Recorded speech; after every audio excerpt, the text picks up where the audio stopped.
Yeah. There now. I know, it's great, you're shaking it up. I like the way city council does that too. It gives the illusion. Speak up with the shirt. Oh, yeah. Yeah. that would be good. Too. Oh, that would be good. You see this morning.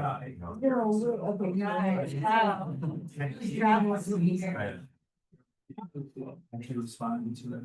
Okay, well, you finish that one. No, she actually thanked me for posting. She supports it. Don't get back. Fighting But trash. she was. Just. So the all the person. What are you doing? Just- Yeah. Claire, so you wanna kick it off? You take that. Madam Chair, it's 6 p.m. and we are recording. Yeah. Then I went on to. I went through like. Yeah, that's what's fun, because I don't know.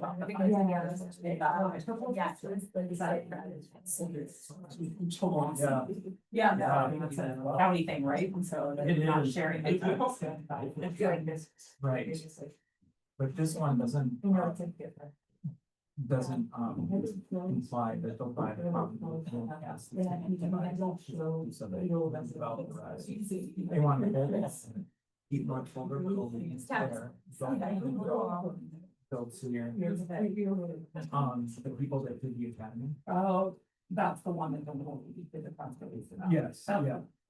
All right, thanks everyone for joining us tonight. We've begun the recording. We have a full set of prep members here tonight, so this is really exciting. We have a quorum.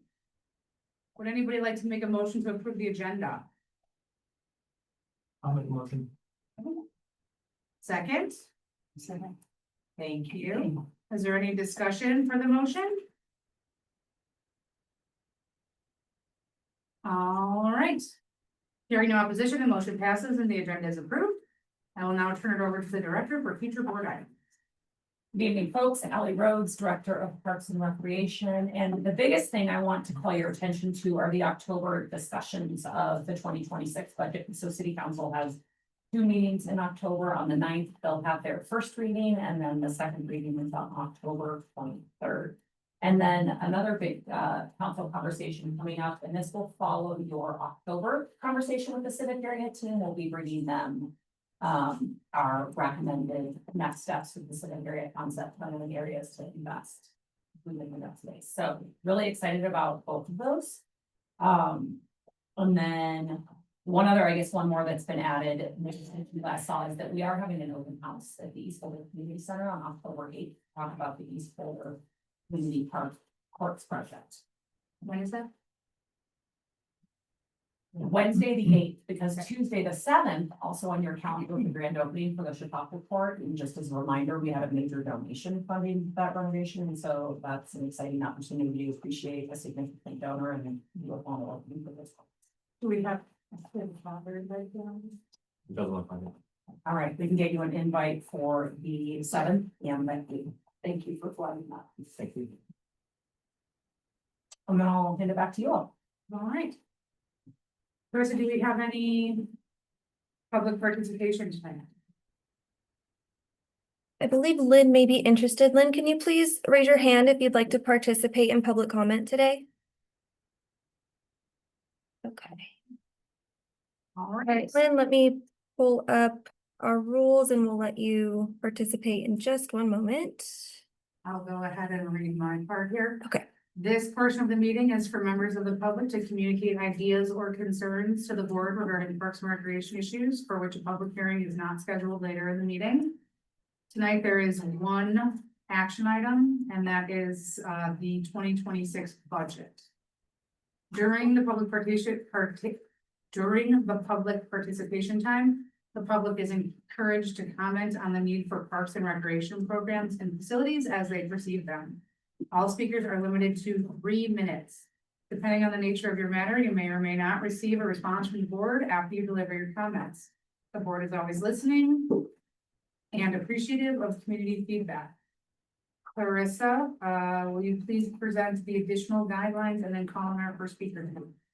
Yes, the city has engaged with community members to co-create a vision for productive, meaningful, and inclusive civic conversations. This vision supports physical and emotional safety for community members, staff, and council, as well as democracy for people of all ages, identities, lived experiences, and political perspectives.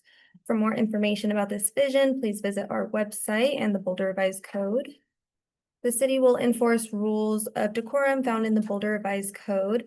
Participants are required to sign up to speak using the name they are commonly known by, and individuals must display their whole name before being allowed to speak online. Currently, only audio testimony is permitted online.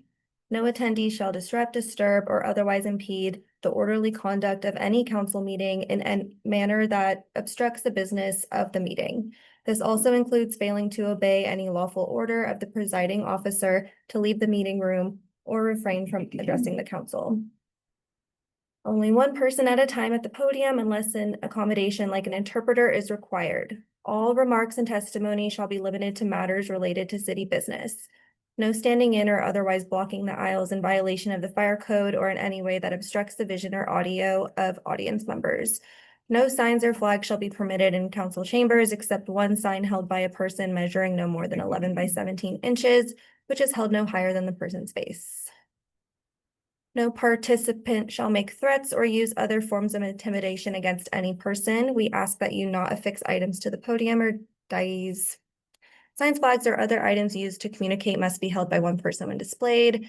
Obscenity, other epithets based on race, gender, or religion, and other speech and behavior that disrupts the otherwise impedes the meeting will not be tolerated. In-person participants are asked to refrain from expressing support or disagreement verbally or with sounds such as applause or snapping, with the exception of declarations. Traditionally, support is shown through American Sign Language applause or jazz hands.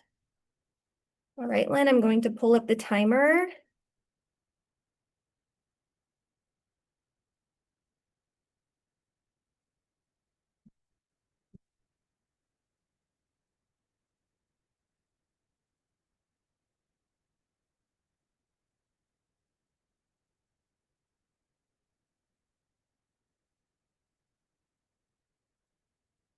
Right.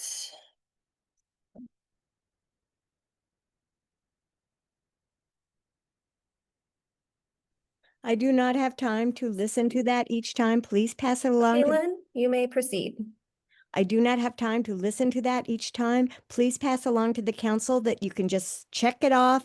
And so we don't have to waste 5 minutes. Lynn, you should be able to speak now.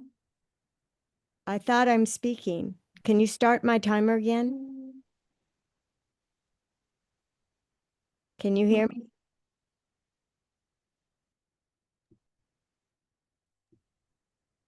My audio is free. Can you hear me? Hello, Lynn? Yes.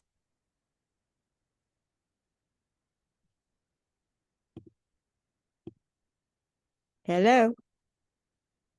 I'm trying to. They can hear what online, so we might Oh. turn off the volume. Okay, sorry, Lynn, just a moment. Oh, yes. Apologies, that was on my end. All right, can you please speak? You mean reset the timer? Yes. Thanks for the apology. Can you hear me now? Yes. Okay. First of all, I think we've joined the 2000s, you know. This is current time. We don't need to listen to that stuff all about the intimidating, insulting, kindergarten type things about how I'm supposed to talk and not supposed to disrupt. Everything I have to say is disruptive. You know, talking about the South Boulder Rec Center, that's disruptive, isn't it? So I need to not hear that. And I need you to recommend to the council that you just make a checkbox that, so you absolve yourself of liability, because I'm really tired of this.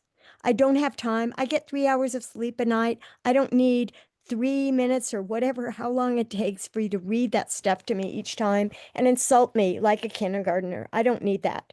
I'm an adult. Now, what I wanted to bring up today is the budget and how you're going to raise rates at the rec center. This is not okay to balance the budget. This is not helpful to people for having more sales tax revenue in their pockets to spend, you know, when you take it from them at the rec center, or deny them services that they have without paying more, or, you know, the South Boulder Rec Center not being available to them. All of this, these are services that have to be paid for by the developer before, not as an afterthought when disaster happens. And, you know, I'm just so tired of this with Boulder. It's like everything is an afterthought. This is not, these services are things I've already paid for them with my sales, with my property taxes, with I don't ever buy anything. So I'm not helping you out at all because I don't have disposable funds. I'm saving every cent for a geothermal heat pump so that I can give to my kids every cent I have for climate change, because that's the biggest thing coming down.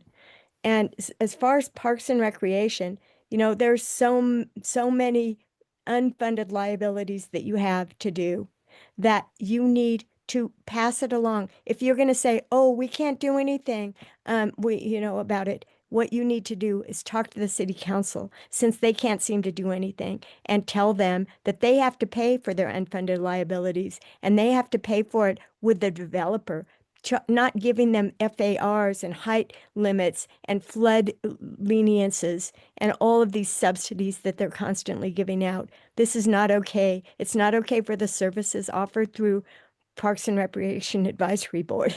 And so you can't do your job. And if you can't do your job, you should all just step down. And if you can, then pass it along to the council done by. Thank you, Lynn. Of course, are there any other speakers? If anyone else wants to participate in public comment, please raise your hand now. Okay, it looks like that's the conclusion of public participation today. Okay, great. Then that concludes our public participation. Thank you so much to Lynn for speaking tonight. Would any members of the staff like to respond to Lynn tonight? Would any members of the board like to respond to Lynn tonight? Okay, great. That concludes public participation. Moving on to the consent agenda. Would Ally like to discuss anything that's in the Parks and Rec updates before we ask questions? Nope, but we're here. If you all have questions on any of that information, we're Great. excited for you. Okay. I do have some. Does anybody have any questions they would like to ask regarding the Parks and Rec updates? Or anything within the consent agenda? I just noticed that there's a couple of typos in the minutes, and so how should I convey them? Should I just give them to Melissa, or? You can just shoot us an email, we'll get them corrected. Well, that's it. Thank you for that, Mike. All right, my first question then is the partnership matrix. I noticed in the partnership matrix conversation, it didn't define yet, said it wanted to define partnership. I was wondering if anybody could tell me a little bit more about that program. Sure. I'm gonna ask our senior manager of programs and partnerships, Brian Beery. Actually, sponsoring that work to answer for you. Got a full house tonight. Okay. It's actually a question we're still answering. And so we're looking at some of the best practices from other peer communities, a lot of good research out there to find that, but essentially where we're landing right now is that this relationship of mutual benefit. And that's one of the things I think hasn't been documented well and practiced well. As they clarifying that they need to exist a mutual benefit both by partner in terms of benefits that they're giving, and then from the department, department for benefits from the and another department for benefits from the receive that happens. Why did this come up? Well, in the 2022 Bureau for Man, there were probably 5 different places, partnerships that popped up. Community health and wellness, community, and I think we're trying to address at least 3 of those initiatives here. So this tries to tie around all of those, and it intersects pretty closely with our programming work and how we do service delivery, sometimes directly and sometimes with a partner. And then I think earlier tonight, access framework, which are ways that you know, partners in community can use public spaces. And so it kind of ties all three of those together. So it's one of our matrix teams that we took this year as a leadership team. Will be next month, probably. Is that right, Ally? We'll talk about work planning. January. January, we'll talk about work planning. But it's one of the elements that we looked at, the outstanding initiatives for the department and the resource that we need to address those. And so this would be 3 or 4 different initiatives from the department. So it's just, there was a gap in the 2022 plan, and we decided to just define that. Make it work better. And for the community, I'll just say, a lot of people, let us be your partner, meaning give us a thing, right? Like, give us use at a facility, give us access to this thing. What people provide in return and their hopes is usually nothing, right? So this work really is trying to build, what does it look like to have mutual benefit? The best example is the IGA with the Desert Valley School District. There was an exchange of benefits and resources that we try to balance. Question. I was gonna save it till later on, but it's in the matrix. Were local restaurants and small businesses engaged in this partnership matrix? Not like in the partnership, but that is an area of public-private partnerships and very popular, especially in other communities around the session. We have a partnership, or restaurant, right, at the golf course, and then have a public reservoir also, and so those are pieces that we're gonna include in this area of partnership about the services that we provide. So it's not just programming, it's programming and services. When we say programming, sometimes we want sports or activities, but programming in that sense is the service that they have provided in the session. But you will be engaging them. I have a question about the Tom Watson part. Maybe just can we get a little bit of context on how this additional review that added like 2 or 3 months delay is leading towards a late summer opening? I'm gonna point to Mark Davison, our senior manager. Yeah, this is one of those things that popped up in a development area, which is very hard to completely end the planning process. And once we found out we were in the development area, that switched it in permit code from a minor modification to a full document technical review. And as part of that, that now requires us to get a civil engineer to do the drainage calculations and a full drawing. And that goes into permitting review and then things back.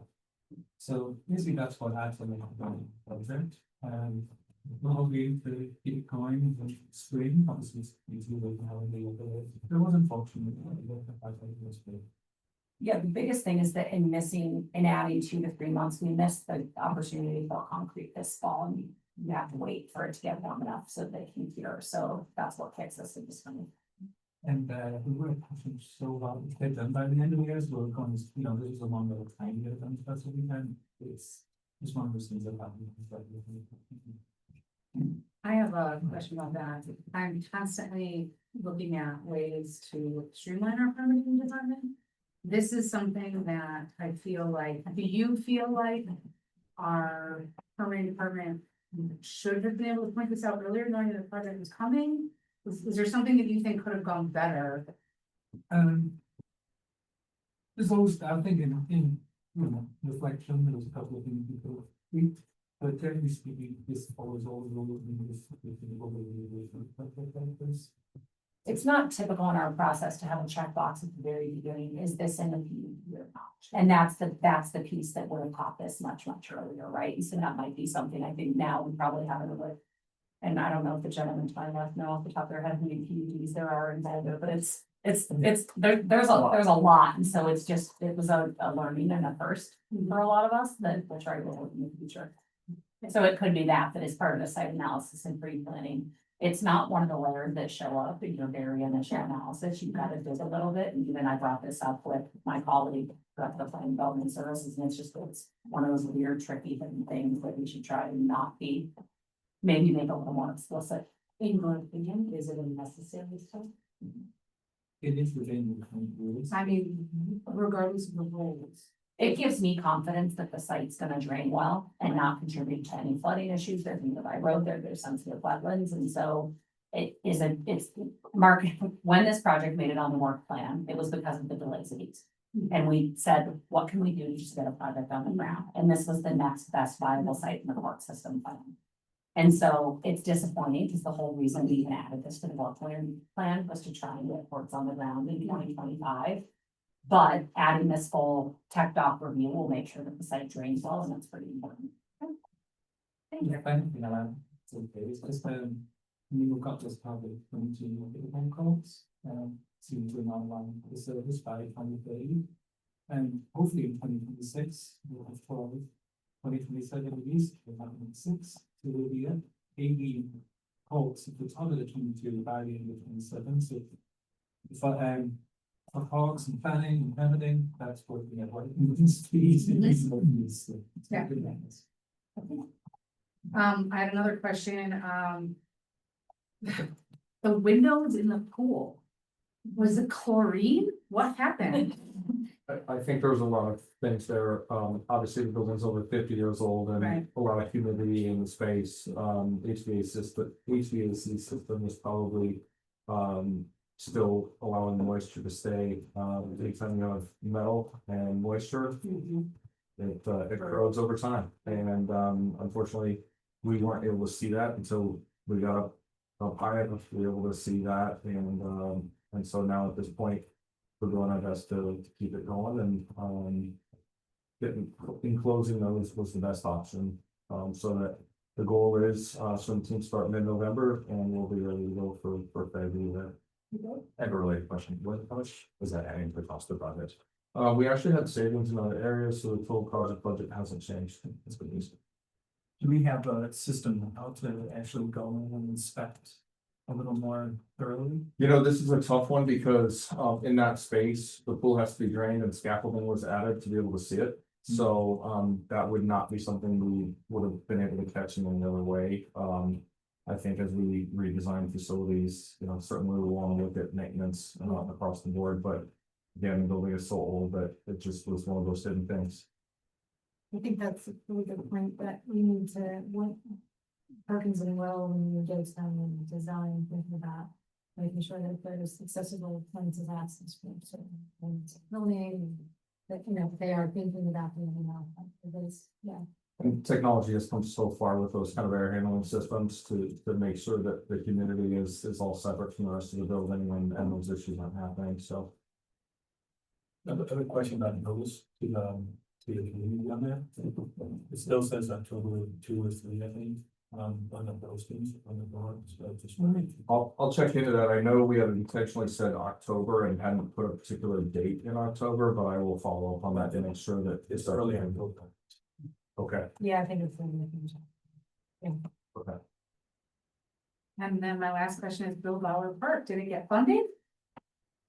Yes. That's right. And thankfully it was, sorry. No, please. Great project, Ina Dalton, you know, who's planned a fantastic job working with the group and the input of the local community. So it's private funding? Yeah, and frankly, donate free fields, and that is very complicated, but luckily we have still working with that, when we see architect, some project managers, we managed to pull it all together, and today I didn't check because the weather was a bit dodgy, but we knew it would come out. All right. But I haven't had a chance to. Will there be a ribbon cutting for that or something? Okay. That'll be fun, that's what I like this at the time, so glad that one got finished. Or is getting finished. And then I just wanted to point out, that we did receive an email from, Lynn Stein regarding, and she said thank you to the staff for, keeping the pool where it's gotten open, and so I just wanted to recognize that. The community was happy with the way that was handled, so thank you all. Okay, any other questions? All right, would anybody like to offer a motion to approve the consent agenda? And a second? Any other discussion or questions regarding the consent agenda? Okay. Then hearing no opposition, the motion passes and the consent agenda is approved as. with the caveat of a few minor edits correct. to the minutes. All right. We have an action item pass. That's helpful. This is really exciting. Okay, All right, folks, so tonight you are going to hear, we've been talking about the budget forever. And tonight you are going to make a recommendation on the operating budget, and then per the charter, you have formal approval over the capital improvement program and expenditures in the permanent Parks and Rec Fund. So Senior Manager of Business Services, Jackson Height, and his teammates will be presenting this item to you. We have a brief presentation because most of this you have seen multiple times, minus the details on that city manager's recommended budget, and then there will be the action item in public. Thank you, Ally. I think this will be the shortest memo and presentation you get from me, so we will make it to the point. As Ally mentioned, we're going to review the recommended budget. This comes from the city manager's office. Within the charter, CRAB does have purview over the city manager's recommended budget.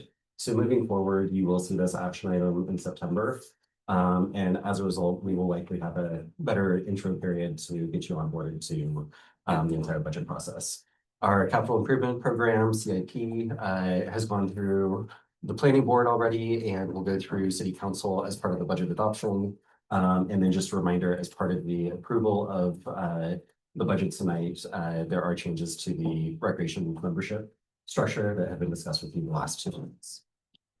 There will be 3 action items you'll be asked to make. The motion will be on the last slide. It's also in your packet. The key takeaway is we are looking at a $40.7 million budget. This includes both operating and capital and identifies 6 different funding sources we have. This is rather routine for those of you that are visual. Can we go back one? Yep.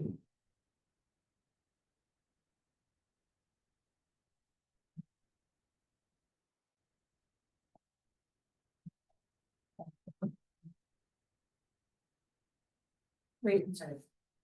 I'm so Yes. sorry, to interrupt, but community CCRS is, we have none? CCRS, we have $1 million in capital down in the bottom Oh. right corner. In addition to this, all of the East Boulder Community Center funding is out of the fleet facilities department budget. So there's an additional $7.5 million funded for that in 2026. What, can you just tell me what the 25 CCRS fund contributed to operating capital? I don't know. Nothing for operating. Yeah, nothing for operating. It would have been ballpark $5.5 million. And with CCRS, we have received funding for 3 different projects. There's about $53 million for the East Boulder Community Center project. That's jointly managed with facilities and fleet. There's $1.15 million for Pearl Street Mall refresh. And that's being supplemented with funds from KJ, which is the downtown district. And then our 3rd project is Civic Area, and that's received about $18 million.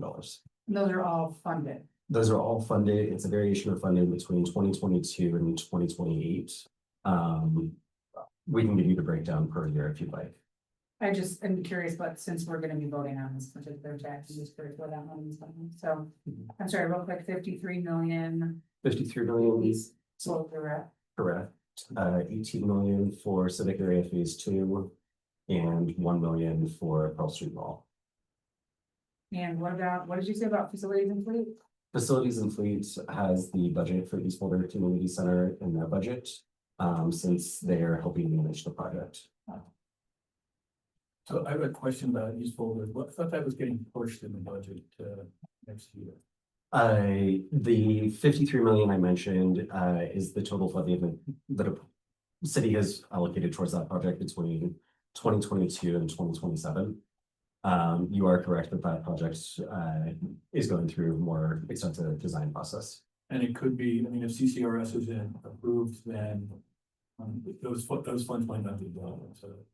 The CCRS dollars for the East Boulder Community Center are already in the approved CCRS from the 2021 election. So those funds have already been allocated up to the $53 million. It's anything in excess of $53 million would be on a future CCRS ballot. Where is that held, that 53 million?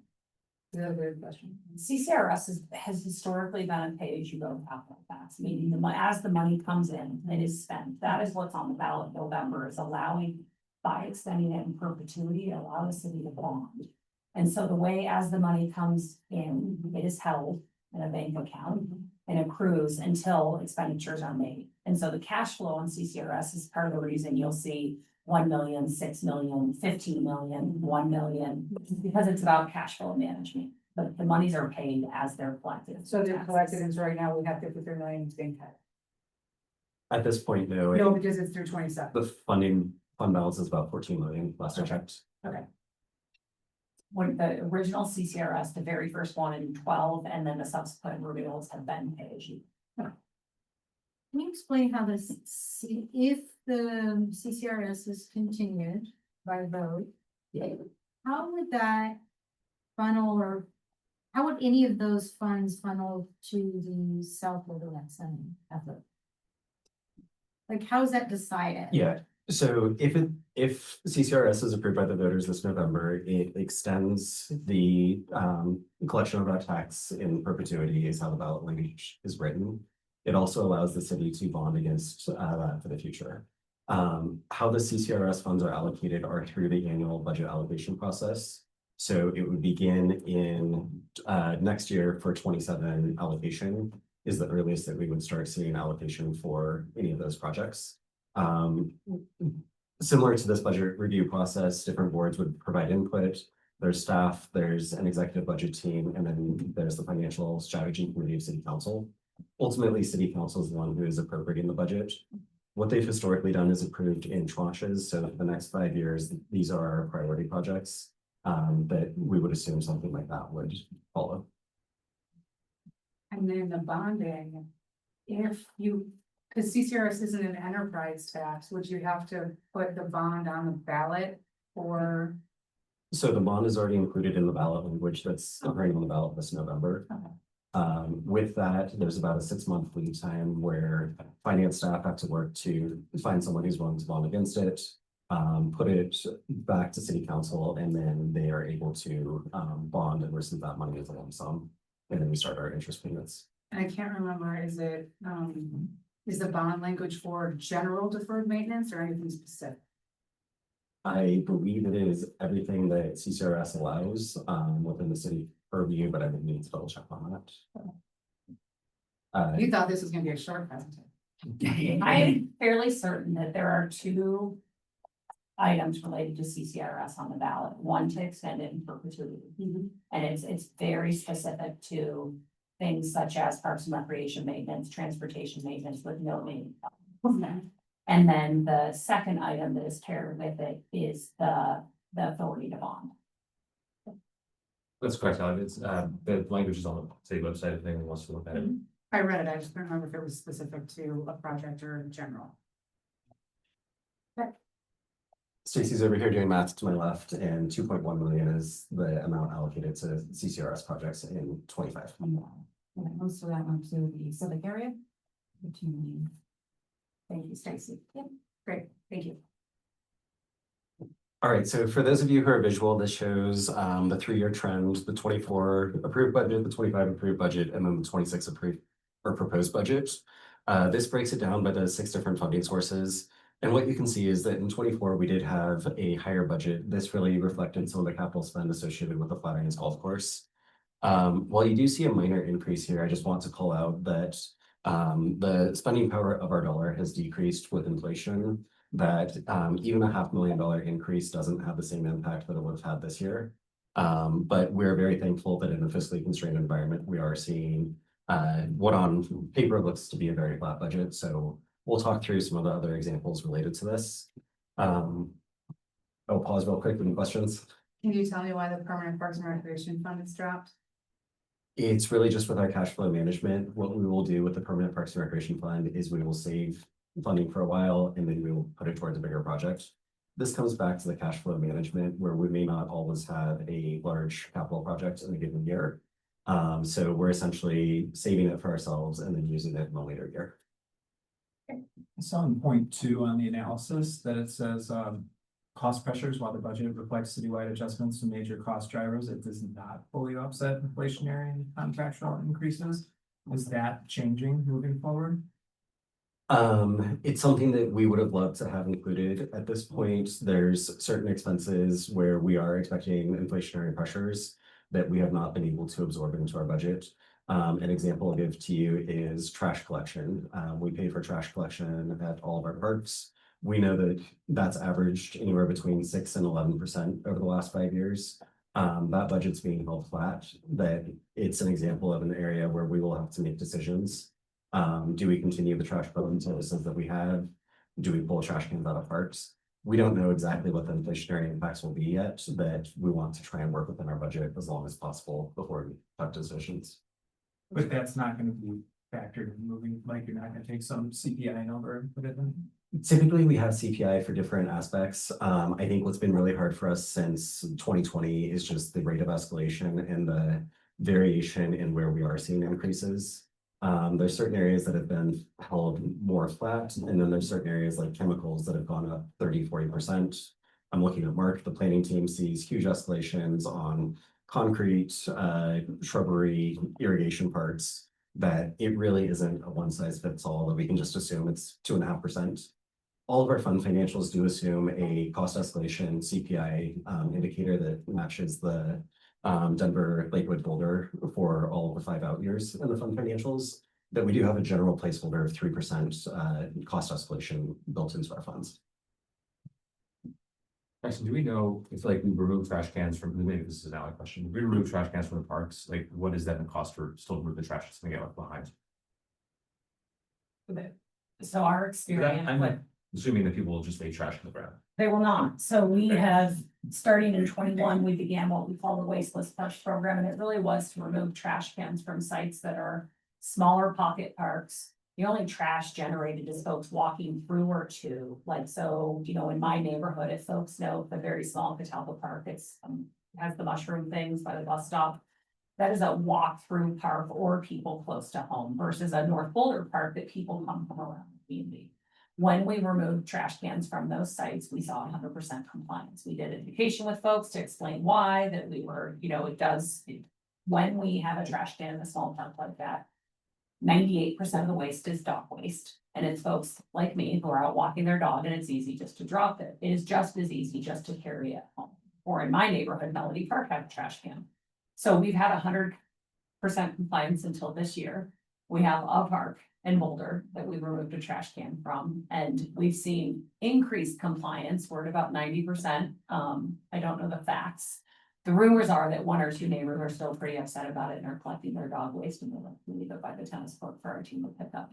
So we're working on some checks of cheese. Subtle messaging. I was in the National Forest a couple weeks ago and there was a sign that said, you know, how come there are no trash cans at this National Forest trailhead? And then, well, you may have heard our funding got cut. We're trying to keep this trailhead open. Yeah. He said, you pack in. What do you think was under the sign? Big pile of dog poop. Yeah, very sad. So I'm glad we're doing better than National Forest. Yeah, no, in 2021, we had a really great experience. We had folks ask us questions. There's a web page about it on how it does align with Leave No Trace principles and why it's good and what it does for costs and our ability to focus on maintenance and cleanliness in the parks. This year, unfortunately, that's not.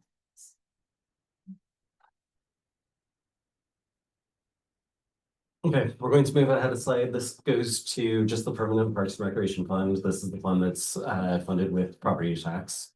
Jumping back to your question, yellow indicates our capital spend, and that's in the top half of the chart. The blue is our operating chart, and you can see that our operating spend is very consistent year over year. In terms of budget, it's the fluctuation in capital that just aligns with what the sequencing of our projects are. This really supports measure number 3. I'm sorry, motion number 2 when we get there. So this slide is repeated in the online budget book. It's also in the packet. It goes over just general areas where you will see changes in the budget. We have received a multi-year grant for our YSI program that provides mobile rec programming at manufactured home sites. That you'll see that. We have decreases in different areas within our park operations. The restroom at Ninth and Canyon has had a lot of ongoing vandalism that this would change to portalettes. And then we have various contracted programs where we would have a decrease. Another proposal is decreasing the mobile security cameras that we have from 2 to 1 for a 6-month period. This goes with more permanent security cameras being installed across the city. There's an administrative realignment, and then we are factoring in cost escalation for increases to minimum wage and living wage that are expected with the Boulder minimum wage ordinance. On the right-hand side, we're just calling out some of those general wide city expenses that we're aware of. There's increases in technology. This just goes back to the number of softwares and licenses that we're supporting. We're seeing some decreases elsewhere. There was a question a few months ago from Prav about sustainability. We are paying down the debt for the solar services that we have at 2 of the rec centers. So that actually results in savings that we are able to put elsewhere. So overall, we feel very comfortable working within this budget. We did try to minimize as many service impacts to community members as possible. But we do realize some of these items up here aren't totally popular, but these were the best choices to maintain services to the broadest number of people. Question? Yep. Administration, healthy and social. Yes, So you're removing one employee correct. from the Parks Department or from that department? From the department as a whole, we have 151 FTEs, and there's 1 FTE that due to administrative realignments not going to be here next year. A question about the previous slide. What are transfers and cost allocations? Yep. Transfers and cost allocations are what we pay to other funds to support with our general city attorney office support, HR support, our finance, accounts payable, accounts receivable support. So that is just a small amount. They do a cost allocation based on how much we're using those services, and we pay into that on an annual basis. So it went up almost $1 million, so right? I had like 919,000. Is there a reason? Across all 3 funds, there was an increase to the or there was an increase approximately $1 million. I can't recall. The Yes. main increase went up from the 0.25, that is larger fund. So this fund, we did some increase for Fern Parks as well. It went up about 100 and something on this fund, so smaller amount. It is a smaller fund, and it really is based on and FTE count. Okay, well, I looked at one of the links that were in the packet, and overall it was $900,000, a little bit more. Is there, I mean, that seems like a pretty significant increase. Is there a reason that we know of for that? It was a significant increase. In 2024, they hadn't relied on the consultant for several years, and there was a new consultant that came in and really identified all of our costs as a city, and this applies to the 39 funds that make up the city. We are all paying our fair share, and there was some changes to the methodology behind it, as well as a new consultant that just came in with a fresh perspective. Generally, we try to hold this at a 3% escalation, recognizing that's generally what CPI has been. But yes, there were significant concerns on our end this year. Yeah, I saw open space and mountain parks as the resolution.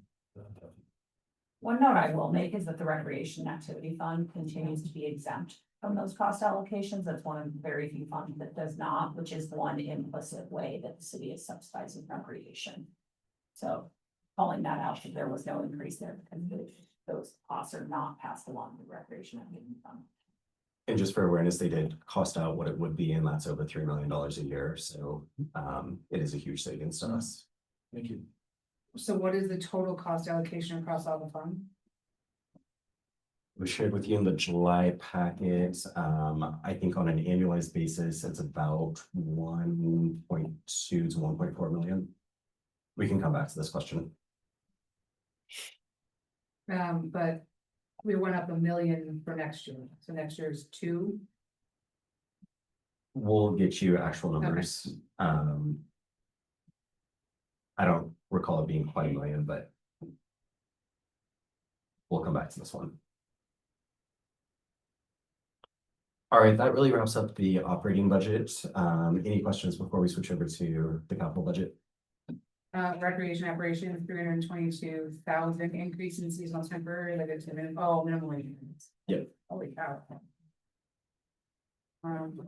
And I think I will just call out, we have about 120,000 hours worked every year, within $1 of minimum wage, that there are a whole lot of hours and a whole lot of employees that, were impacted by.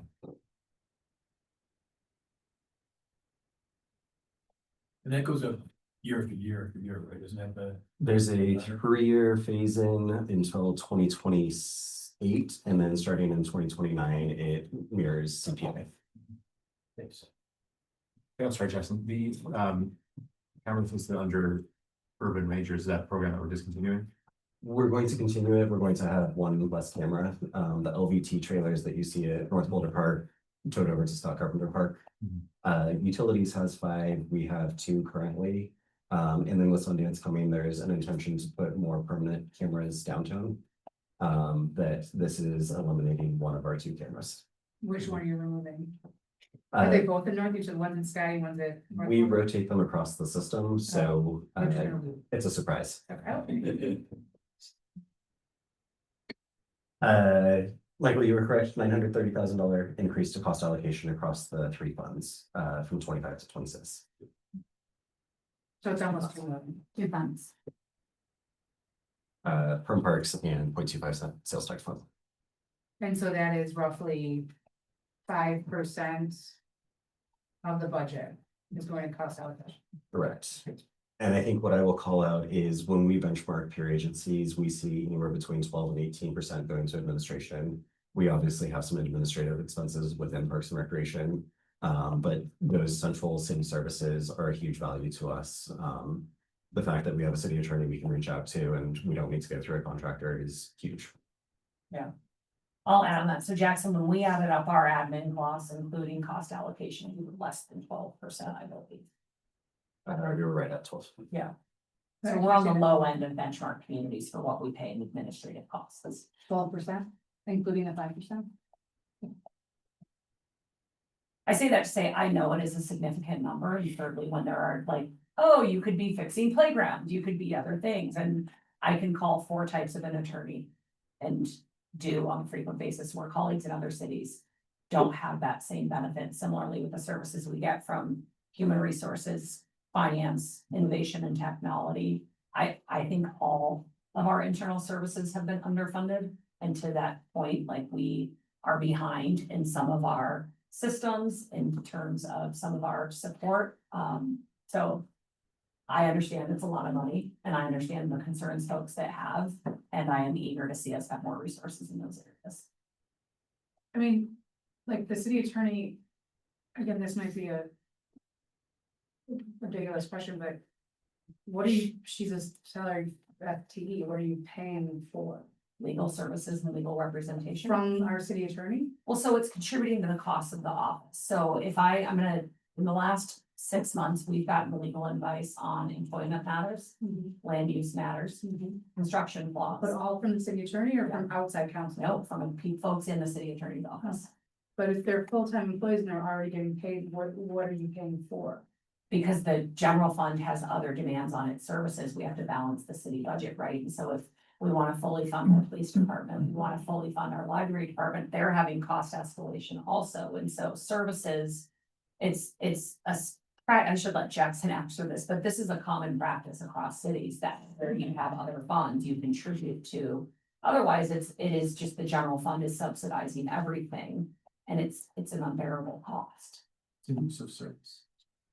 Right, I get it, but it's all going to the city manager's office. So if it's going to the city manager's office and it's 2 million from us and there's all the other departments and everyone's contributing $10 million to the city attorney's office, but and other services I get, I kind of wonder what then the city manager is doing about it. Like that office is then taking that money and it's not paying for. No, this is probably just a layman's question. It's just. I think the difference is they aren't earning any revenue. They don't have a dedicated funding source like we do. So this is an opportunity for them to not charge for their services, but what is the break even cost? So we are able to subsidize that across the board. You feel like you're getting value for it. I am so, when I talk to colleagues in other cities who either, like my colleague in another city, he has 30 minutes with an attorney once a month, and if he needs more, it's $500 an hour. I benefit from legal expertise often, and I pay nothing for it. our innovation and technology colleagues and the resources we have around computer replacement and software technology and support for Amelia representation. And then similarly in human resources and finance, I think they are excellent. I'll echo Ally's comments, so. All right, we're gonna switch over to the capital budget. The proposed capital budget CIP in 2026 is just under 5 million. We've been talking about asset management versus parks and recreation facilities, so this just shows the breakdown. Approximately 30% of it's going towards maintaining our assets. The other 70% is still maintaining our assets. It's just going towards the park refreshes, the named park projects, is why you see it broken out slightly differently. This slide zooms out and looks at the 6 years of the 6-year outlook. As a reminder, we're only appropriating 2026 funds, but the CIP does have kind of written in pencil for the next 5 years what we intend to spend the money on. Once again, you can see that we are following that same general pattern of about 30% on our asset management and the remaining 70% on parks and recreation facilities. We do have system planning called out here as well. This is an area that we spend about 3% of our budget on, but it's what helps us create those 5-10-year plans. So the court system plan, the department plan from 2022 are two examples as far as system planning. This slide really just breaks it down by fund. You will see that the Perm Parks Fund in yellow on the left-hand side is what you're going to be recommending for approval tonight. This goes back to our diversification of funds, that we have a lot of different funding sources. They have different allowable uses. And then on the right-hand side, we have the $13 million in CCRS. This is for Civic Area and Pearl Street Mall. It does not include any of the funding for East Boulder Community Center. This really just highlights that CCRS is what we use to achieve the action and vision level from the department plan. And without this, we would have much fewer amenities to offer. This slide identifies what the permanent parks and recreation CIP projects are. North Boulder Park has a significant majority of this. You saw the concept plans for this about 3 months ago. There was significant engagement in the last month. Tom Watson Park, while this funding will come in 26, initially this was for a phase 2, and due to the project delays that you heard about earlier tonight, we may be able to just commingle all of those funds and do everything all at once. And then I think all of these other projects really focus on asset management, and you've heard about them several times over the last few months. Collectively, this adds up to just under $2 million, and that's the CIP out of the Permanent Park and Recreation Fund. Any questions on CIP? What's the green infrastructure project? Green infrastructure, we used to call natural lands. I'm going to kick it over to Mark. Yeah, working on, as you know, green assets are emerging, and everything from swales to green gardens to pollinator. So we're developing that and starting to invest money in it. And like any startup fund, we've got an allocation of funding to get it going, and then we'll get more real with it as we time into it. We're partnering with our climate initiatives folks and how that comes together. Thank you. So Civic Center is not funded at all out of the permanent parks and recreation? No, it's funded entirely out of community culture, CCRS. I'll just note that project's $18 million. We have to have 0 projects for 6 years. So, yeah. No, I was just checking to see, because you listed the parks and recreation permanent fund, but I didn't. There's no other breakdown, so all of the money from the CCRS is basically going to Civic, right?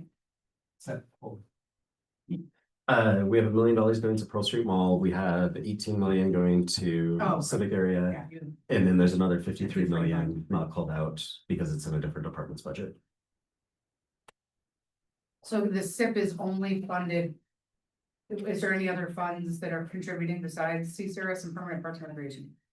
The 0.25 cent sales tax fund. And what's coming out of that? 0.25 cent sales tax fund. We have other asset management categories. Thank you. I think this goes back to the allowable uses that we try to really diversify and look at stack funding for all of our different projects. Stacy will read you off some of the projects that we're funding out of it. Yeah, so a lot of the other asset management, such as courts, general maintenance, irrigation, a portion of parking lots. We do have some funding for 2026. And that is really it. So just for 2026, it's really just asset management. And what's the lottery fund funding? Lottery fund is funding, North Boulder Park and then also Pleasant View Park, which was paused and is being reintroduced in 26. Thank you. The reason we call out Perm Park project specifically is that's the charter language that you have approval over this fund. So Okay. that's the reason why you see a little bit more detail for Perm Parks projects. Within your packet, there was an attachment A that identifies the fees. These mirror what you had talked about last month. We just want to really call out that by approving the budget tonight, you are allowing us to align the fees with that membership structure that was proposed. And this really just meets the revenue targets that we had put into the budget. So in October, we'll come back to you with all of our other fees.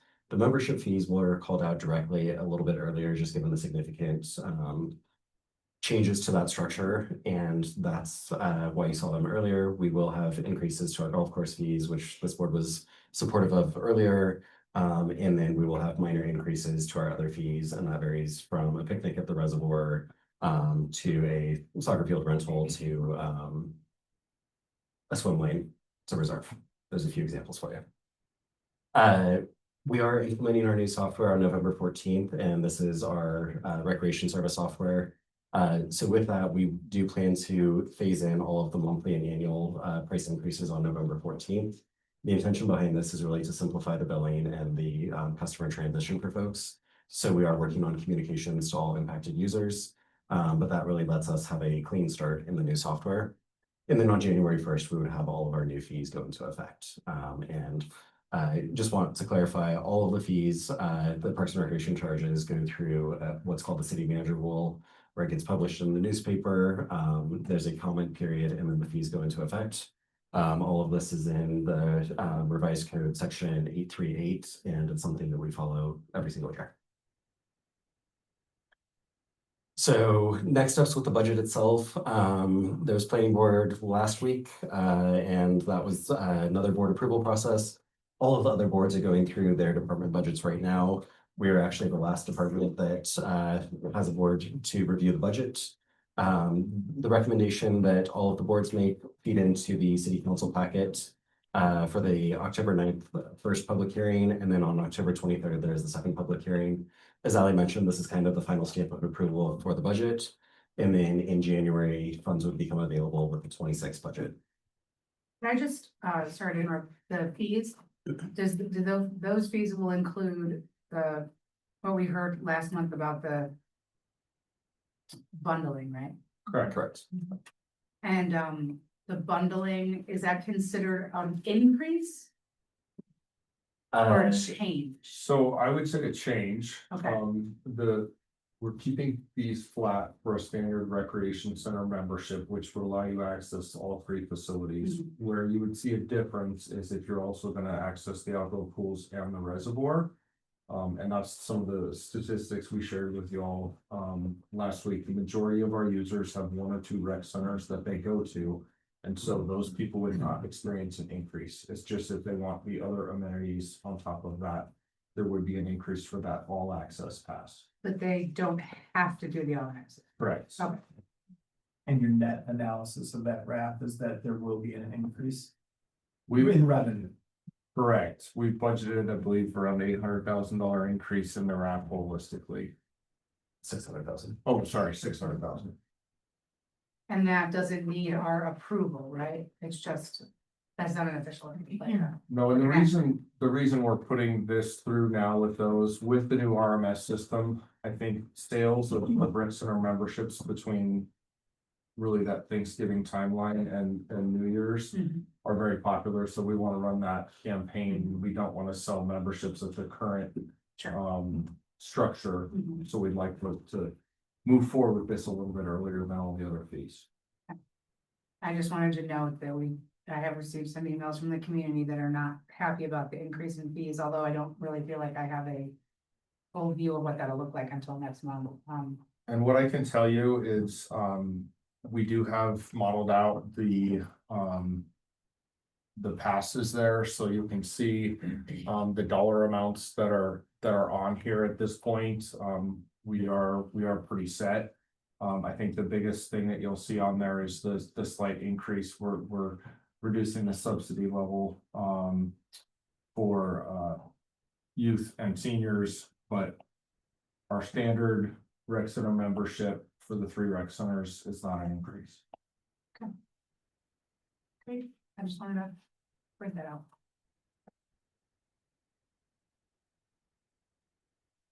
All right, so in your packet, we have motion language. It's also pulled up on the screen. If there's any other questions, we're happy to address those. Has any department ever forwarded to city council their objection to the proposed budget? I'm sure.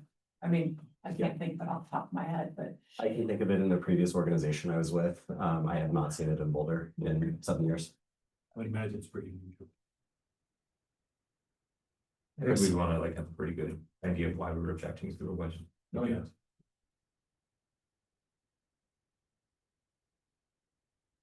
Okay. Any questions or, oh, I need to open the public hearing. Well, first, does the crowd have any questions or comments at this time? We've asked all of our questions. I would now like to open public comment if there is any public comment. A public hearing on this item regarding approval of the recommendation on the 2026 city manager's recommended budget. If there are any members of the public who would like to speak and have signed up ahead of time, the secretary will now call on you. No one signed up ahead of time. Would we allow them if they raise their hand now? I think that's fine. Okay, please raise your hand if you'd like to participate in this comment period.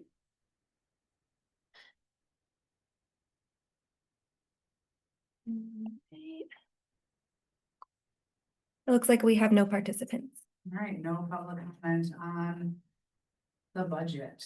All right, would anyone like to make a motion to recommend the 2026 city manager's recommended budget for the Parks and Recreation Department of $40,764,360? I will. Thank you. So Do I have a second? I'll second. Are there any questions or comments? All right, I'm sorry, I just wanna thank the staff for their diligent work on this, and it's been a long, arduous process, and that includes getting all of us noobs up to speed, so thank you for, as always, for your work on that. Thank you. It's appreciated. would you like us to offer all the motions and then do the roll call, or would you like to do one motion at a time? we need them one at a time. Great, okay. All right, so since this is a roll call vote, I will now hand it over to the secretary to conduct the vote. Okay. Just a moment. All right, Bernie. Aye. Yvonne, Aye. Caroline, Aye. Robert. Aye. Jenny, Hi. Michael, Aye. and Kira.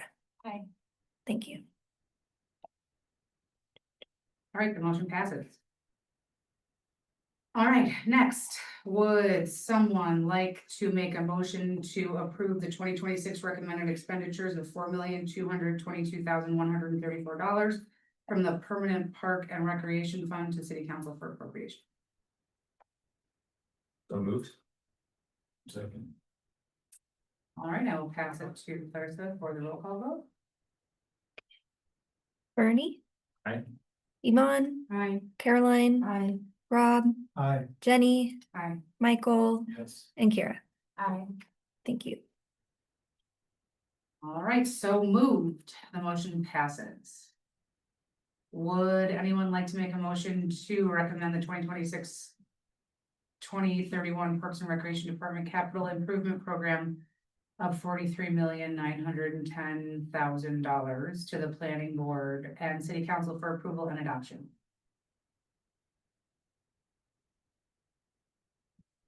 No Sure. motions. Okay, thank you. I'll second. All right. I will, since this is a roll call vote, I will now hand it over to Clarissa to call the vote. Bernie, Aye. Yvonne, Aye. Caroline, I, Rob, Aye. Jenny, Aye. Michael, Yes. and Kira. I, Thank you. All right, then that motion also passes.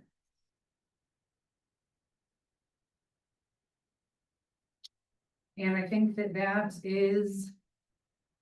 that closes out our action item section of the agenda. Is that correct? That's correct. All right.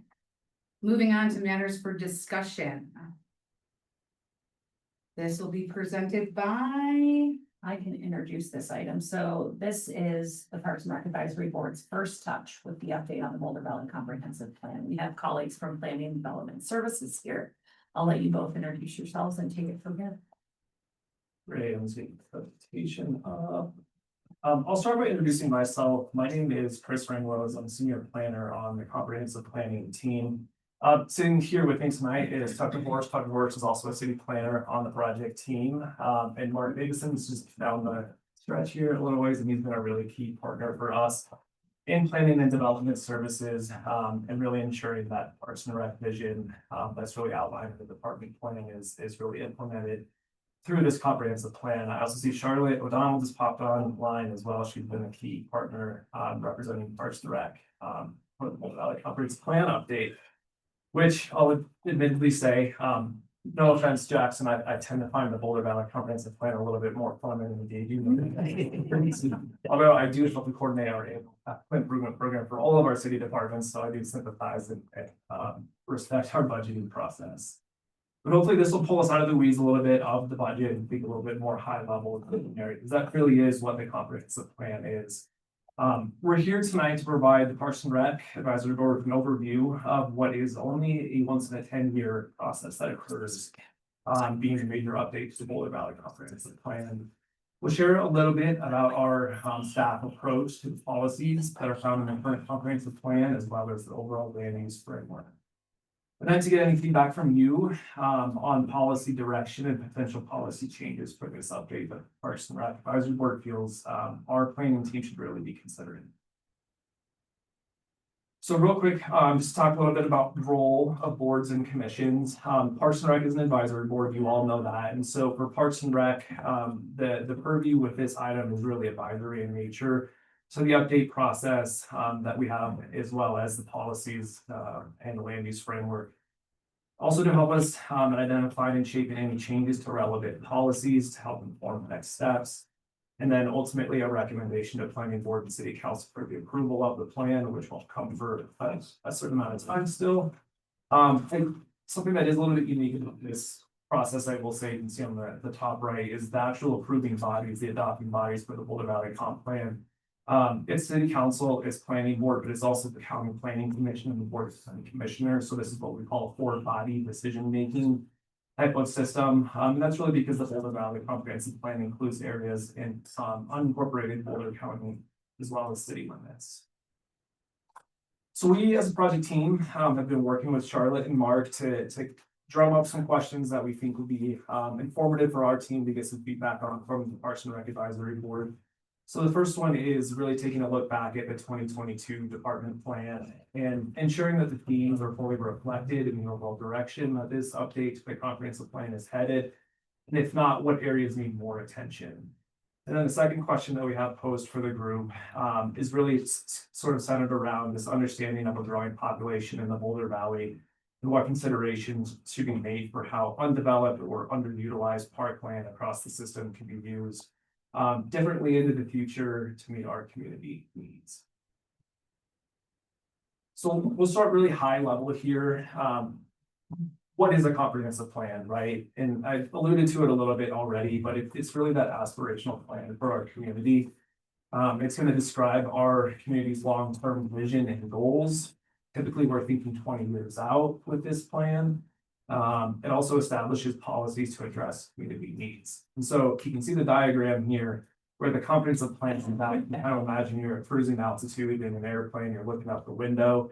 That's kind of where we're at with the comprehensive plan update. And then we have other planning tools that if we want to zoom in, so to speak, on a certain area of town that we're expecting, a potential change in the future, then we have things called sub-community and area plans. Those are really meant to have more robust conversations with a particular neighborhood or across the community for, again, particular areas within the city that we anticipate change.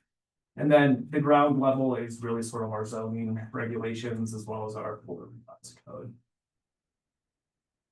So I just want to provide the board sort of a breakdown here of how we designate different planning areas. And some of you may know this, like it's the back of your hand. For others, it may be a relatively new concept, but this is what you're looking at. Here's a map of the entire Boulder Valley, including unincorporated areas of the valley. So area 1 is everything that you see in yellow here.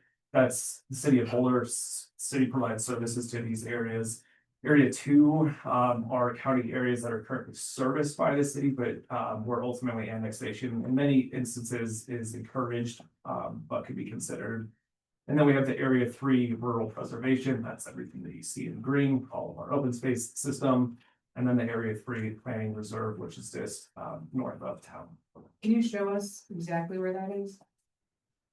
Yeah, I wish I had a little bit of a better map. My cursor's not. I know. It's this sliver of land just right up here. It's US 36 kind of meets Broadway. So if we focus on the line. But it's not highlighted. It's not highlighted. It's just on right this now map. it's within the. Yeah, So is area 2, what is that color for area 2? no, area 2 should be gray. It's also not on this map. Okay. I have a feeling what it is actually area 1 and 2 is sometimes what we call our service area. City limits is technically area 1, but area 1 and 2 is where the city provides services. Usually, if you're looking at a map like this, we have it indicated as a gray color. We'd be happy to send the Oh, it's okay. Athlete Plus or an official, yeah. So we have a lot of plans and tools and strategies in the city of Boulder, and so just wanted to take a moment to point to where the Boulder Valley Comprehensive Plan sits within all of those frameworks. And so you can see, and I'm sure the board is familiar with the sustainability, equity, and resilience framework, 7 goals of the organization. Those really are helping to inform the development of the Boulder Valley Comp Plan. And again, this is our 20-year vision document. We're working through a citywide strategic plan. This is more of the operational. What are we taking care of over the next 3 to 5 years? And then the things that you see in green are additional implementation tools that are informed by the Boulder Valley Comp Plan. So the Parks and Rec Department plan is an example of a plan that's directly reflective of the Boulder Valley Comprehensive Plan. I mentioned sub-community and area plans. And then all the way down to the most detailed conversations like we just had about the operating budget and CIP. Those are also implementation tools of the Boulder Valley Comprehensive Plan. And so the top one is the one we're working on right now, the comprehensive plan. Yep. The other ones are not being worked on because they're already done for now. Yes, we're not engaged in any subcommittee or area planning efforts. The last 2 was an amendment to the Boulder Junction Phase 2 area, the East Boulder Subcommunity Plan. And then I want to say, and Ally and Mark, you guys can correct me on this, but there are not any department planning efforts underway right now, except for maybe community vitality. They're actually on pause because the citywide strategic plan is a newer layer.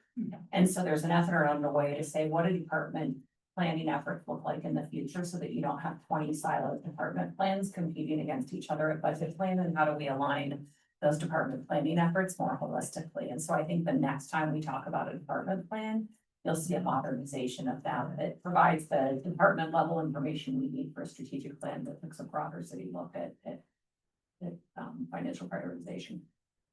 I have a question on area 2.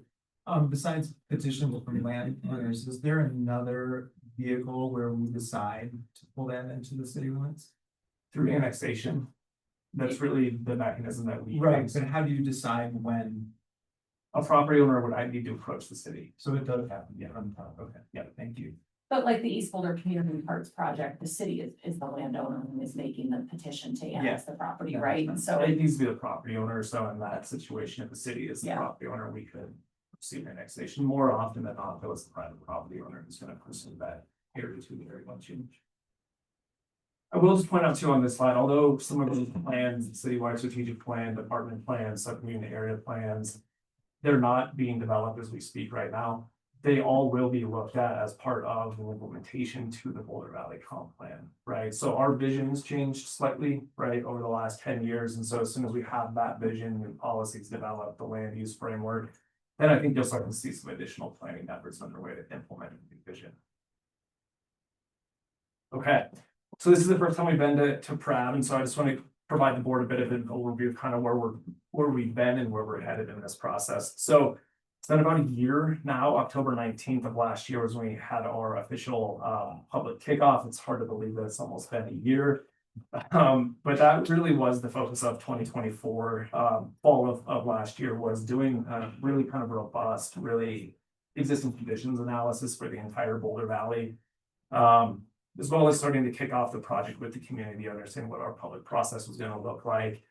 Since we got into 2025, we engaged the community with a series of questions and different engagement techniques and tactics to understand what the vision and values are in the community.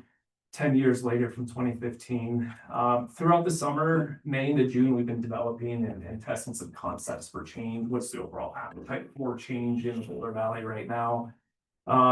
Over the back half of summer, we've been doing some preliminary analysis. We've been working in an ArcGIS model that has really sort of outlined what a future land use framework could look like, and we're starting to understand what some of those impacts could be. It's still very early in that preliminary analysis at this point.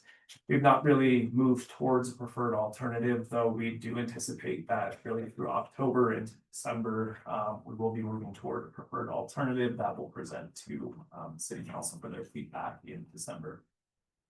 So January through March, we'll have that study session in December with City Council, and then we will be drafting the plan, taking all of the feedback we've heard from the community, all of our advisory board, City Council and planning board start to draft the plan.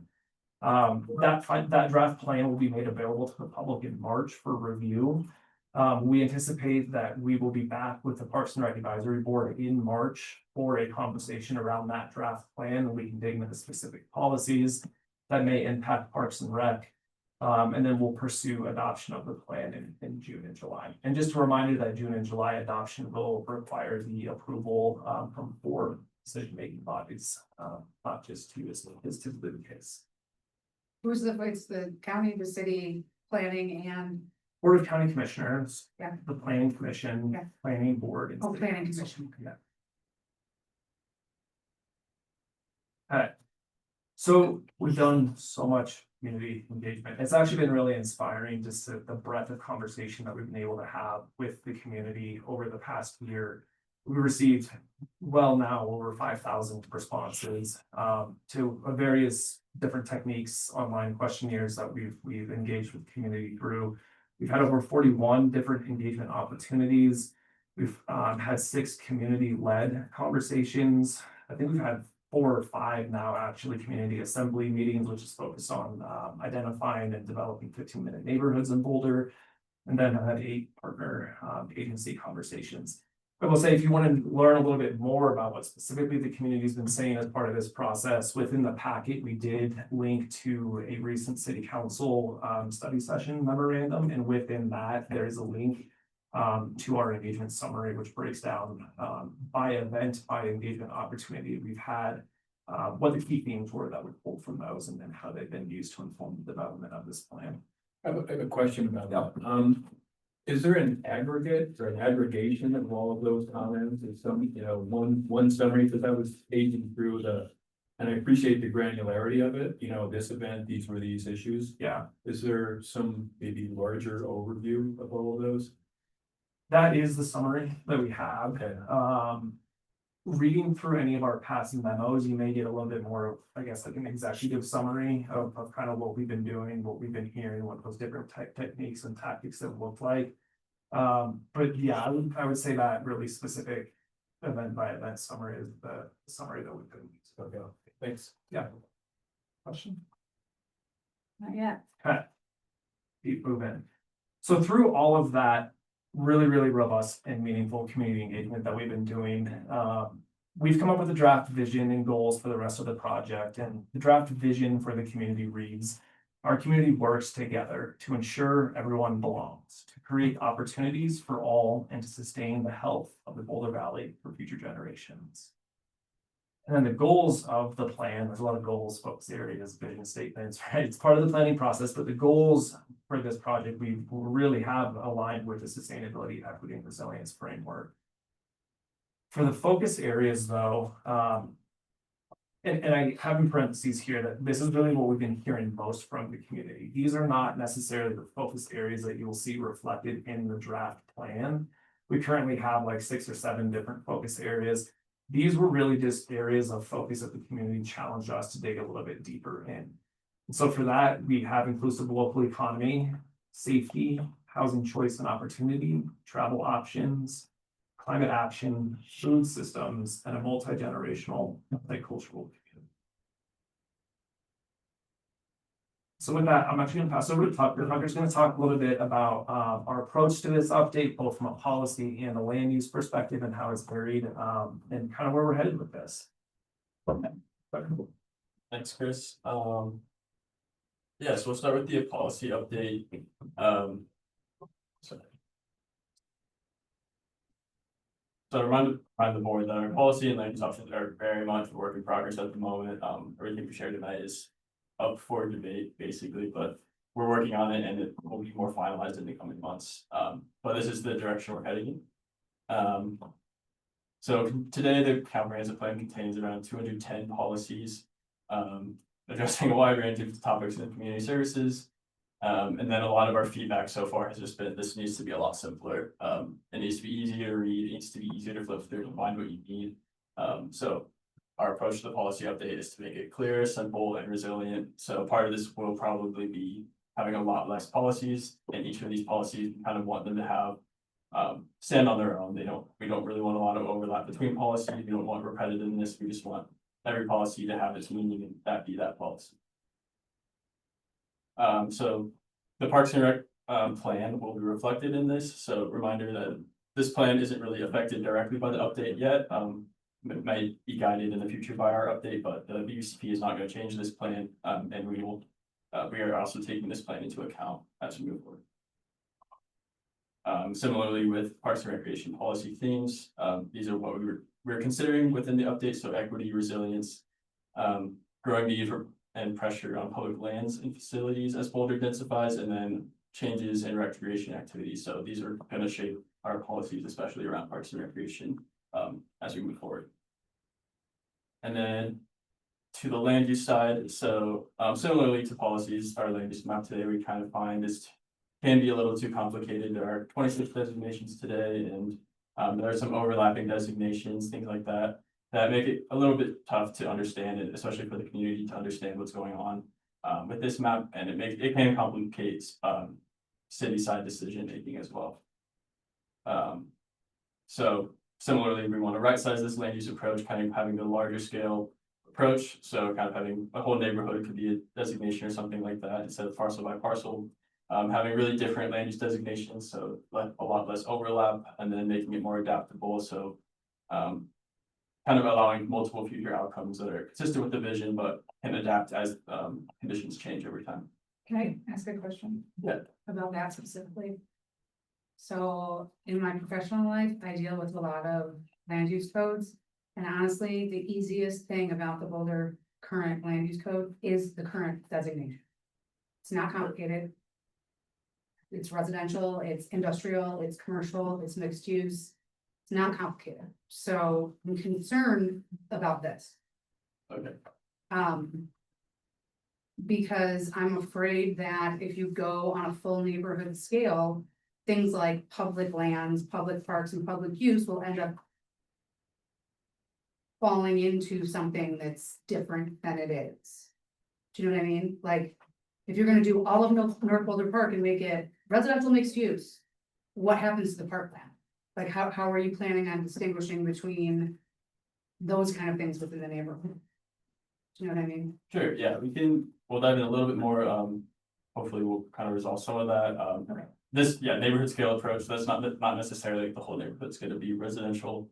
But kind of having more limited, areas where we will use that parcel by parcel approach, was the idea. And North Boulder would still remain, Right. right? That would be a parks designation. We wouldn't imply that we would want a mixed density residential land use designation on North Boulder Park. And It's just a bit of a more broad scale. I mean, if you look at our land use map right now and put it right next to a zoning map, you almost can't distinguish between the two, Mhm. right? So if you can't distinguish between the zoning and the land use map, then you kind of lose one of those, which is gonna be a land use map because zoning's a problem, right? It's a regulatory tool. So in a way, what we're trying to do is, and we'll touch on it a little bit more as we get into the presentation, but not define a neighborhood through a land use designation, but just be a little bit more flexible and more broad in how we apply those designations. Is that a tool to just put more density into the neighborhood? It's a tool that I think we're approaching it in order to provide more flexibility. So density. It could be that, not necessarily, it could be a totally different mix of uses. One of the land use designations that we're looking at right now is called local hubs or community hubs. Yeah. Yeah, and so that's just a reorganization of the types of uses that you may find in an area, not necessarily additional density. But if it's, so, I mean, I was at that, Rob and I were at one of the things that you did at Casey. Sure. And it was a little concerning, the community hub concept. I think that's to create 15-minute neighborhoods, which I agree with. But in looking at those maps that day, it really appeared that most of our neighborhoods already are 15-minute neighborhoods. So I just wonder, and you know, you keep saying flexibility, but I don't, I mean, I'd like to know what that really means. Sure. You know, at that same event, it was a situation where we had talking about these community hubs and dropping retail into the middle of neighborhoods in some fashions. There was a woman who was a coffee shop owner there, and she said, you could throw a coffee shop in the middle of Martin Acres, but in order for me to survive, it's gonna take 400 transactions a day, which I'm not going to get in the middle of a neighborhood. So I would like a more specific reasoning as to why. Instead of just more flexibility, but there's something behind that. What is that? Cause I don't wanna end up with a bunch of empty retail all over the city. Sure. In an effort to create 15-minute neighborhoods. I live in Gun Barrel. We're a 15-minute neighborhood. We have 10,000 people up there and cannot keep a restaurant. So like, I don't know what Yeah. community hub really, means, you know? That's helpful. Thank you. Thank you. I'm sorry, can I just ask a question, like, thinking about our purposes as a parks board, like. Is this gonna inform location of future parks or the creation of additional parks? I wanted, if we. Okay. Yeah, we'll get turn it on. Yeah. We're gonna try to focus a little more, on parks. So today, our parks definition is park, urban and other, and this does cover all parks and like recreation centers. Basically everything the Parks and Rec department, has control over. It's a pretty broad definition today, which is, neither here nor there, but, just kind of for reference, what we're working with today, is this definition. And then this is our conceptual land use structure, so kind of breaking it down as neighborhoods, hubs, networks, and institutions. So you'll notice, we're placing parks and greenways in that networks designation. So kind of breaking it into these different groups helps us kind of have almost an extra layer, like inform what these types of uses will be. So thinking about parks and greenways as a networks might be slightly different than how we think about it today, but it might help us kind of connect the system a little better moving into the future. So would innovation and production be like commercial? That's specifically, so if you think about the East Boulder sub-community plan, kind of those areas in East Boulder that there's a lot of office, but they might have medical innovations, things like that. R&D probably here. So what would be commercial? Like It where would- would 29th Street Mall fall into these? It could live in the hubs category. 29th Street Mall and downtown will be Would be regional hubs. hubs, okay. Right. So yeah, networks, will be parks and greenways, open space and rural lands. So today, open space specifically has a lot of its own land use designations, but we're kind of gonna group those together into just one, and then parks and greenways will cover all the city parks as well as the greenways, so more areas maybe of the Boulder Creek path, and that doesn't necessarily mean these areas will become under parks jurisdiction, but just grouping them together will help for the community to understand the use of these lands. Yeah, and then this is our long definition so far. We don't necessarily have to dive into this, but just understanding we're interested in input on this definition, so we can kind of maybe take what you can expect is kind of helpful to look at. So areas designed for high activity recreational transportation amenities like sports fields, playgrounds, and multi-use paths. Designed for more passive activities such as open lawns, walking paths, and community gardens. Natural areas with creek access, riparian trees and planted seeding, and then events, community gatherings, and programs. And so this is the direction we're going with many of the designations, is kind of having more description about what it is, why it matters, and what you can expect. So you'll see more of this in the future, but for this definition, this is what we've had so far. So would that take the place of public use? No, we will have. So you'll see institutions will have civic, so not necessarily not everything owned by the city will be a park or public. It would kind of be more specific to what's actually happening on that land. This is a massive change. Right. Okay. Yeah, so we'll move forward. So that's that for now, and then we have some upcoming milestones. So currently there's a statistically valid survey out to 5,000 randomly selected residents in the planning area. That will close on October 17th, and then there's also an optional online participation survey for anyone who still wants to take it but doesn't receive that. That's kind of intended for possibly people commuting into the city. And yeah, our decisions will have an impact on them as well. And then, yeah, you'll see that December 11th, we'll have a recommendation on our drafts, kind of policy and land use changes to planning board and city council. The county will also be starting to keep them informed as well in the county side. And then in January, we'll have the community change request review process, the needs assessment that will be reviewed by city council and planning board.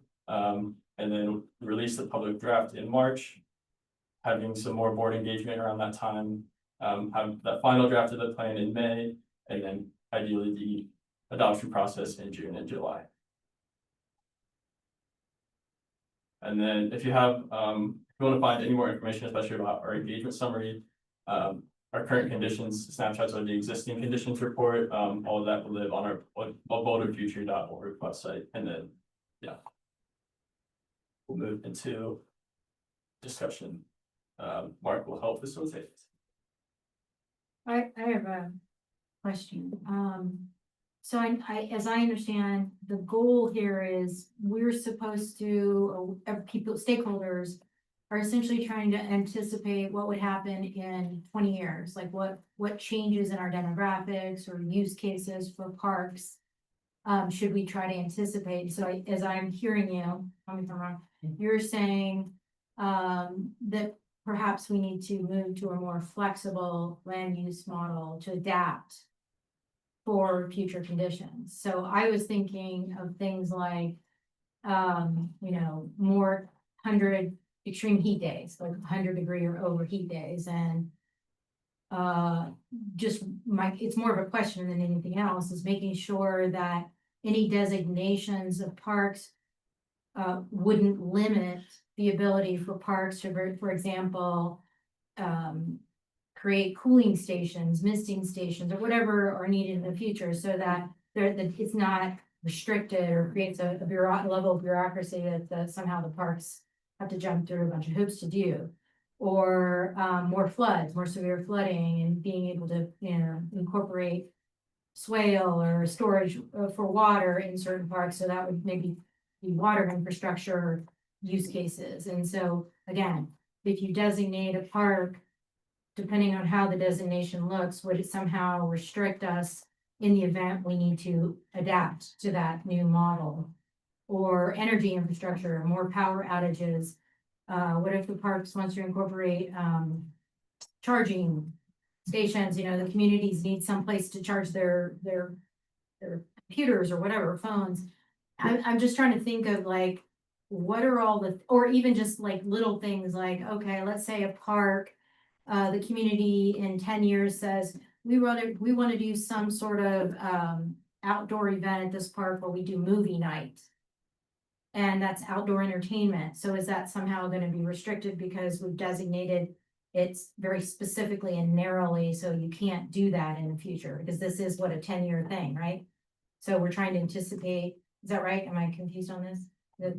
Oh, it's not a 10-year thing. Okay. It's, what, you can explain it. It's a 20-year. Oh, sorry, 20, right, okay. So anyway, those are the types of questions that, as I was reading through this, thinking, all right, that would be the only thing I would be concerned about, is I like the idea of more flexibility, because really, we don't have a crystal ball. There's only certain things that we know about the future in 20 years. We know climate change is gonna get worse. It's gonna be more extreme heat, more extreme weather. So we know that for sure. And we know that there's gonna be changing demographics. So those are certain things that we know, and I would want to somehow make sure that parks has built in some level of flexibility to adapt without having overly bureaucratic conditions that have been put in place. If that makes sense. I don't know if that's making any sense. No, I think that's Sorry. really, really great feedback Okay, for us. I don't know if there was a question in there, but I Not agree with really. everything that you said, and it's also in our best interest to not over designate some of these land use designations where we're restricting, innovative solutions. A lot of, I think, that work will ultimately come out of implementation items to the comp plan. There's probably gonna have to be some code changes as a result of this framework, and really specifically what uses are allowed within different zoning designations. That's something that we'll take a look at, but having that feedback now, I think, is helpful for us as we continue to evolve the overall designations and how they're applied at a land use level. yeah, and, Yeah. sorry, just one last thing that I was thinking about, like, food service. Yeah.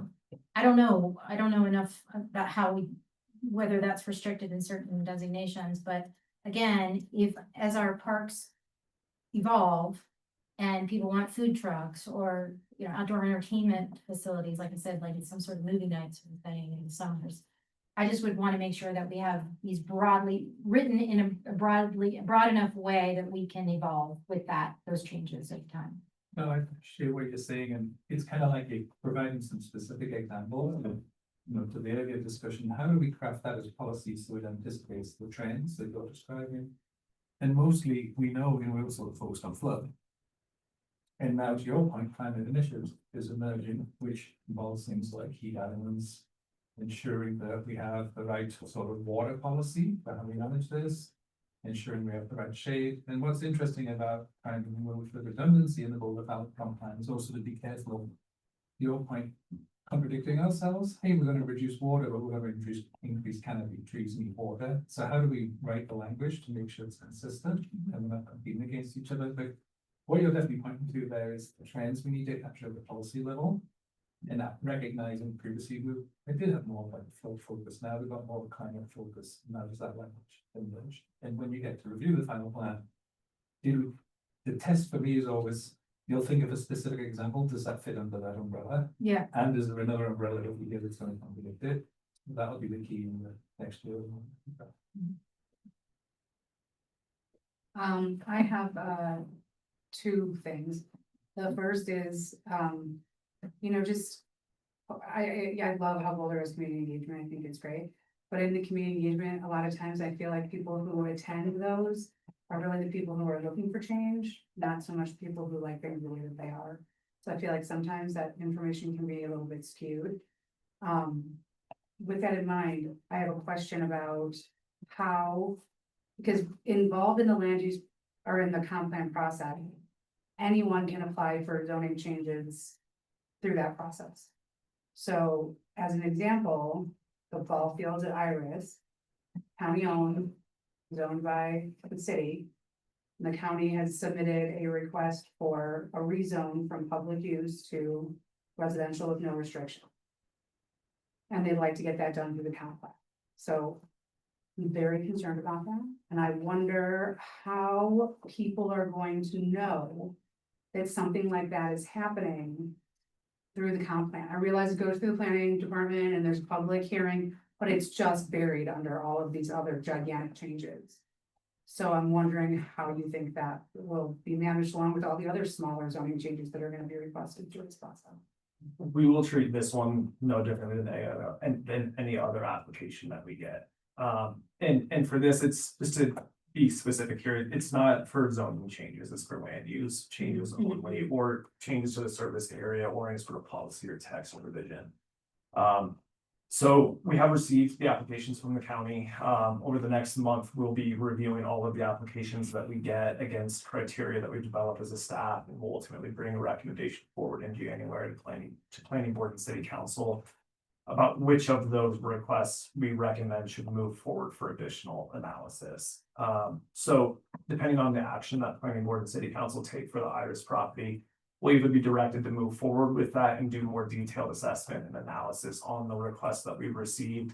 For a lot of our applications, and not just the county site, we have to ask ourselves as well, can we do a sufficient community engagement and planning process, due diligence on our side essentially, to come up with a good recommendation for a property or several properties within the scope and the time frame of this comprehensive plan update, right? So whatever we take on, we need to be able to complete that analysis, that assessment by the time we go for approval of this plan.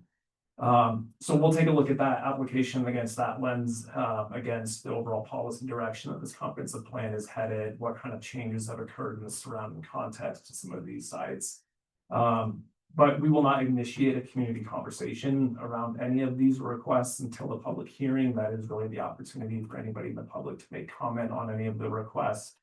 For the requests that do move forward past that initial screening, where we will do a deeper dive, more analysis, there will be opportunities for the community to engage on those applications specifically before they're potentially included in the draft recommended plan exploration. Because I mean, in my eyes, the future of that site lies solely with the city of Boulder planning staff right now. Is that incorrect? Do you think? Oh, I think that's a tricky question. I don't know that it is fair to say that the entire future of the site hinges on The entire future of the ball fields part of it? No, I wouldn't say so. I mean, there's a lot of conversation that the planning department wants to have with the community on the future of that site. Finding the appropriate time to have that conversation with the community, I think is going to be a little bit of a tricky part, given where we're at within this comprehensive plan update. Yeah, I realize I may not directly answer your question, but. Yeah, I'll just say, I think that's an unfair question, just in the manner of the county is the property owner.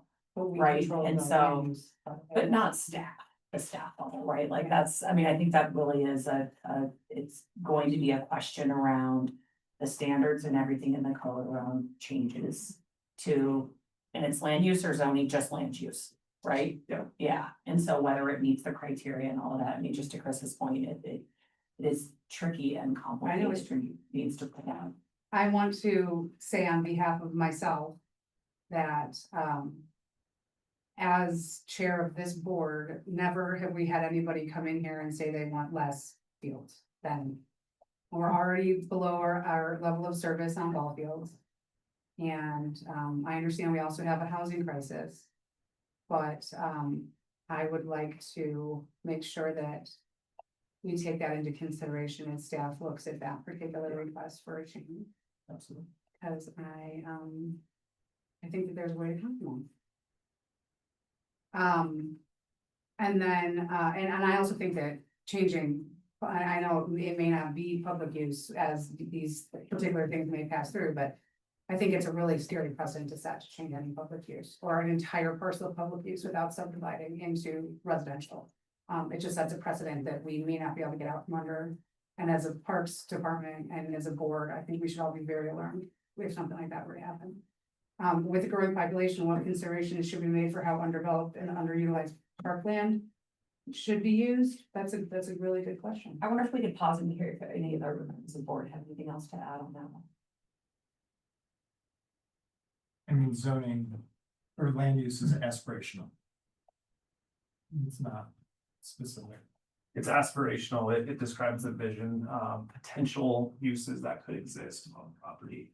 Zoning is going to really regulate that and dictate that, including reform to the full standards, what can actually be built on that personal property. What do you consider aspirational? Just curious. Well, that's just kind of definition. Yeah. Definition. Right. Like, where would you want recreation? Where would you want this kind of density, where would you want housing, where would you want regional hubs? Aspirational feels. Like funny just feels like a funny word in this, so. It feels like a subjective or something, I don't know. Sure. But I thought we were looking at these community health and wellness, financial sustainability, and looking to see if those were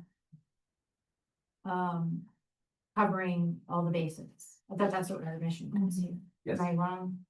Oh, okay. So, You're correct. oh, okay. Yeah, sometimes- Yeah. Yes, you're wrong. Yes, you're correct. That is correct.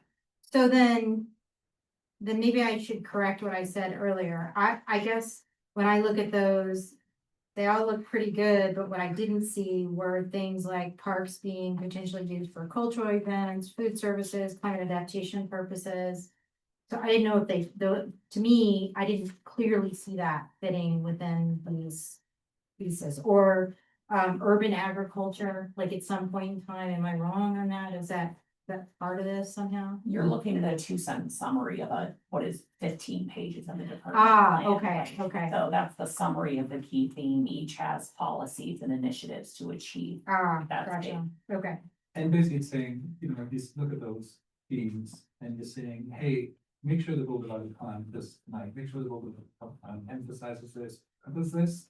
And then as the 100 or so rather than 200 policies emerge, have we captured that within the policy? So your point about urban ag, you know, what I would call the metro was the old model, very much pushed to the outside with the community zones. That urban planning now has changed a lot to make it within sectional through communities, urban ag. With the food policy, and hopefully the whole compound will also reflect that. As we get into that sort of trend that's where food is more locally available to grow, process, to eat within the community. And so that's a good example of some of that higher level policy that we need to go investing. Hey, I'd like to see more on the urban ag, and how can we develop that food policy?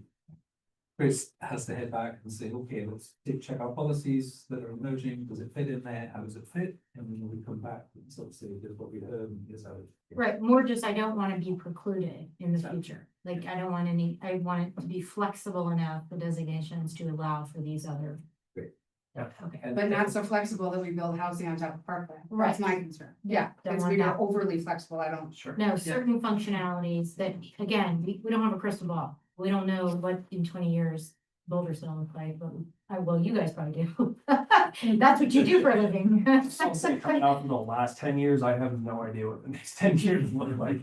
Well, it's easy for us to create, let's create this high level, and how we spoke for this as area 3 emerged, we have our service levels. About as population grows, maybe it's densification, maybe still growth, the urbanization. The current land we have will just keep the service level same, until we increase the service level. So to your point, part of that policy is how do we make parklands still fit the Boulder community when this is a city that's found and fits out the recreation. Yes, And so absolutely. it's trying to come, even though it seems obvious, it's trying to just confirm those trends at the level of business. No, I'll say too that it's not just the land use framework, right? It's also the 100 or so policies. I think there's language and policy that we can develop that speaks to this in addition to how we describe the land use framework and how parks fits within that land use framework as well. I think community health and wellness is a perfect example of that. I mean, if you want to keep that as a big general framework, you have to keep parkland. And you have to protect our public use spaces, things like that. So, you know, I'm just a steward of that sort of green space. And I want to make sure that we do a good job of maintaining it. And again, my fear with these changes is just that some of that is lost, and flexibility will create the opportunity to lessen what we already have when we're having a growing population, which will have no place to recreate. So I just, from a parks perspective, to me, it's really important that we make sure that our spaces are protected here.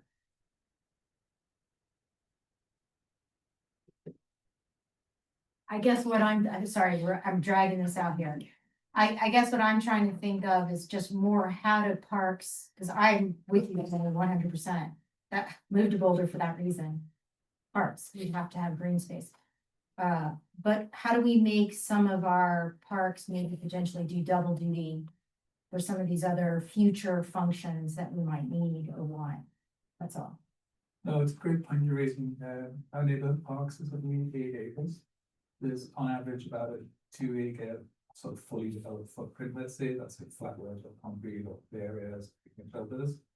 So there is 6 acres there that typically have some trees. Does it have a climate function? Does it have a new recreation activity kind of function?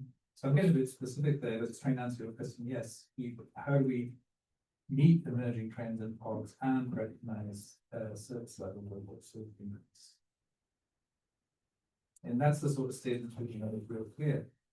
It gave us the guidance that as Ali's director, when this department strategy emerges, it's covered by that plan. I'm shocked that you haven't had any news on downtown town. I'm good. Okay. I know, I'll just make my own comment. I hope that as we take this forward, we get to see how this will all tie into a transportation plan.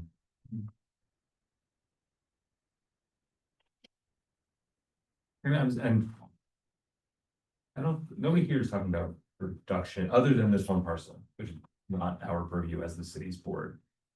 We're not talking about removing parkland as an objective. No. Okay. Well, thank you for saying that. Except for the ball fields. Except for that one Yeah, parcel yeah. which the county owns, Yeah, which could be a strategy. or the county, but we're a city board. Right, but it's still the land use, the designation is determined by the state. Okay. So it's Boulder's public, city Boulder's public use. I understand. Yeah. Yeah, but I think we're not talking about just dispatching or disposing of parkland. Generally, as a policy matter. Right. Well, potentially, because it's gonna come up in the town. Yeah. Potentially. There's no conversations that have been had about disposing of our land. We realize that the asset and the value that our parkland brings to the community, and the community's expressed that to us as well. So no, there's no conversations being had about. I mean, I only bring it up because the actual request was made already to the city, so you're sitting on a request for a zoning change or a land use change from public use to residential with no restrictions. That's currently in the works. Yes. And then we have to decide what to do. That's Are actually. there examples of parkland that the county owns when the boundary of the city? There's the opposite, you know, parkland at the Yeah, county. there's always a back and forth in that sense, there's never one. Well, so I guess what I'd like to know is like, Jenny's very concerned about the potential zoning change, Land use change. land use change that could impact parkland. I mean, and we all, I think we all agree, like, no one wants less park, right? Right. How big of a potential problem is this beyond the one park where it is currently a problem? We are not seeing anything at all in that regard. In fact, I'd say think of it, maybe try to think some other topics that are critical to this, the chance to combine parks and greenways. I have, and again, my previous experience has been Portland Metro. You're creating a system-wide network of parks and greenways that are connected, and therefore you can actually increase access to those spaces, maybe a slightly longer distance than 4 miles. So what would be the way you do that? It's, well, let's have a better multi-use, multimodal service or equitable for all folks to access. So you can start to make the network more efficient and more usable. So that's one thing we could try and get more policy is, you know, how do we ensure transport for all access the park system? And that's a critical piece, because there is barriers at the moment, you know, it's like, well, we're free most of the British, right, at a very small space. So you're saying that that would potentially create another land use change? It's not a land use change, it's more in the point of the policy, how do we, a policy would say, make the most use of the park land by increasing access to parks through the transport model. So you're trying to make it more efficient. And that doesn't require land use change, it's more the overview policy direction. Which would end up in a land use change. I'm sorry to put it that way. It's just, I deal with land use, so this concept to me is like, it's that everywhere I've ever dealt with has the same land use policies we do now. What you're talking about is significantly different than the hundreds of codes I've ever read. And so that to me is very concerning as to what kind of a precedent that could set, how things are gonna could immensely change in Boulder over the next 20 years, like majorly change. That's my concern. So I mean, just making it more efficient, yes, but at the end of the day, when you're talking about flexibility, are you talking about density? I mean, what is the flexibility of goal to reach. Cause there's always a goal to reach, you know, In the interest of time. all the staff's time. Yeah. I think that, you don't have to apologize, I think that that point's been heard, I've heard Yeah, Chris acknowledge okay, it. I would love to hear other conversation from the board on the questions from the comp plan, because this is the opportunity. As the Parks and Rec Advisory Board, there is lots more community engagement coming on the comp plan, but if there were other thoughts on this, I'll pose a comment on this piece around just undeveloped parkland and thinking about considerations for as Boulder continues to grow, we're not at full built out. We do expect we're gonna see densification in areas that are underdeveloped, right? So there's all kinds of areas I can point to, East Boulder, right, that now has a sub-community plan.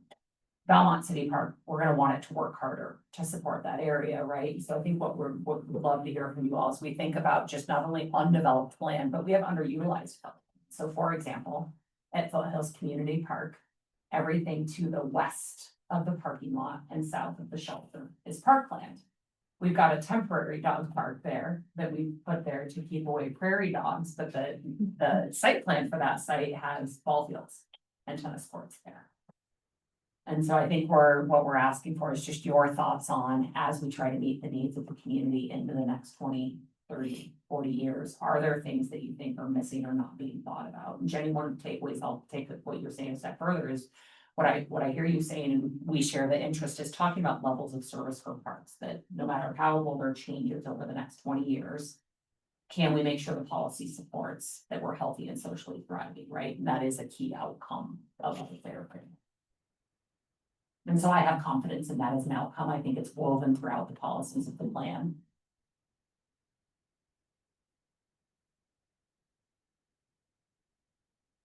I think I've said all my stuff. I'm not sure if this is exactly what the question is asking for, but staff has said this, and I think it's great that we're looking at it, just like moving forward, whenever we do develop something or we find a community need for something. That again, you know, budgetary wise, we don't get into a South Boulder Rec Center situation, and that whatever we do decide to build for the community, we can maintain it. It's wildfire resistant. So just those types of budgetary things moving forward, no matter what the community decides.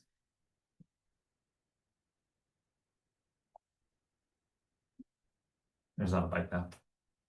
Ideally. Say that again. And it's not a bike path. Or, and or a bus line. Sorry, could you just clarify that again? Make the same point about. Oh, sorry. Yeah. And I've got it plugged up, yeah. He wants bike paths, yeah. Yes. Excellent. Any other comments from our questions? And I would say with this thing, we're you'd say that we're coming at a very high level. It's, you know, a lot of stuff when we get to the actual policy work is when the rubber meets the road, isn't it? And there's more to respond to when you want to see that work. The second question is kind of hard to answer today. Right. Yeah. And it's really after confirming this idea that we need to retain service levels or increase, we need to retain parkland that we've got, we need to make a more connected system, more accessible. Those policies alone are great to help us move forward and start to write out, you know, from that vision level, how do we now get that to policy on the ground? How many acres of undeveloped or underutilized parkland do you think we have? 300. 300. Mark, were you gonna say more? I gave the easy number because there's 100 at Belmont and 200 in the area 3, right? There's probably another 100 scattered We're throughout actually the going system. through it, yeah, we're going through a process next year to dive into that. We'll be coming back to the board with but it's a great point. We've got 96 parks and I'm already grouped them and named them, and we need to assess where there's the obvious ones, plus where there's the smaller, like I mentioned earlier, the middle parks. Is there a map of the 300 acres? So we could make something big, but what will emerge next year is a more quantified version of that. As Do you track park utilization? That's part of the effort coming up next year, because we've got park members, what are the rec activities, how do they use the amenities, you know, we've heard things like park score, park quality. So that's what we're developing to get a better handle on that, and that's what we'll be working on the next couple of years. Does any of that happen through the CAPRA? It's the CAPRA has got guidance, but like stating you should do this, and then there's a ton of different. Like planning functions out there for how to get to those numbers, and we'll try and pick the simplest one, and use just one. Thank you.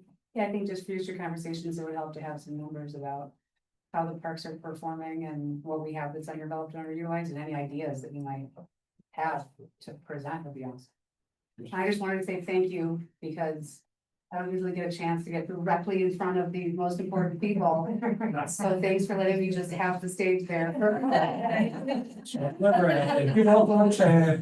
mean, when it comes to the comp plan only. I mean, The comp Stacy and plan. Jackson are very important. They are, yes, they are very important, but very, so, specific comp plan stuff is awesome.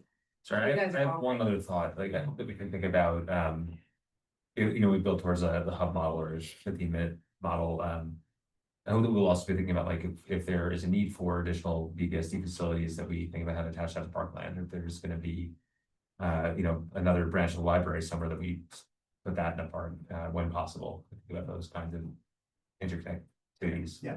Yeah. Yeah, that's a great point, isn't it? And it's, it would, you know, Primos is a good example of that, where the Norfolk Library to utilize both spaces and not duplicate services. So Yeah. that becomes a bit of a norm, how do we put that into a higher level policy to integrate? We already do quite a good job of USD. Are you also looking at, like South Florida Rec Center, for example, that may need to be completely replaced?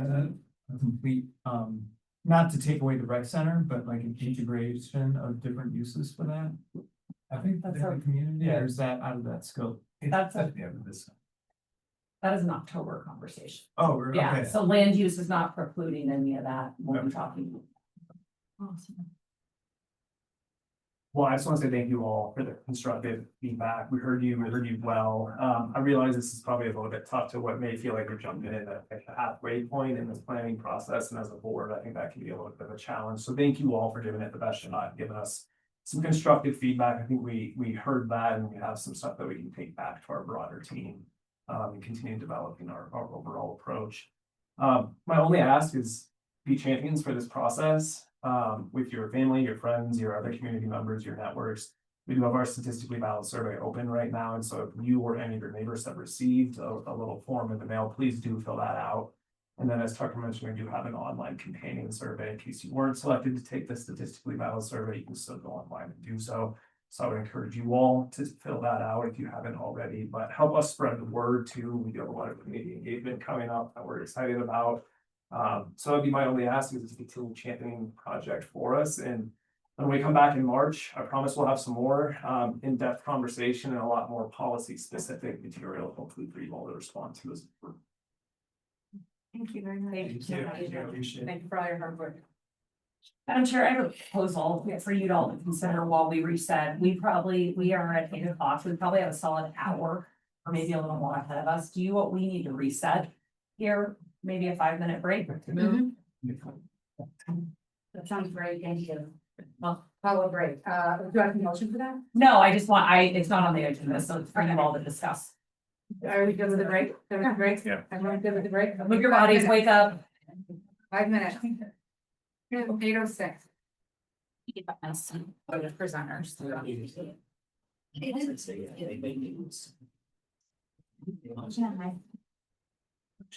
Jackson, one side. You love back in. Yeah. Or John. I was gonna say. I'm gonna ask a question here, I guess, if you don't say it. You know, there's a lot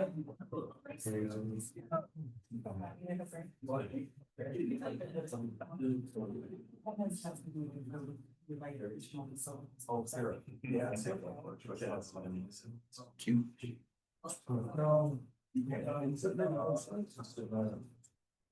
Is that an email from your wife? Oh, yeah. Dropped off some signs in my house. Oh, great. Did you ask you when I was coming home? Okay. Yeah. Hopefully you guys aren't here super. Yeah.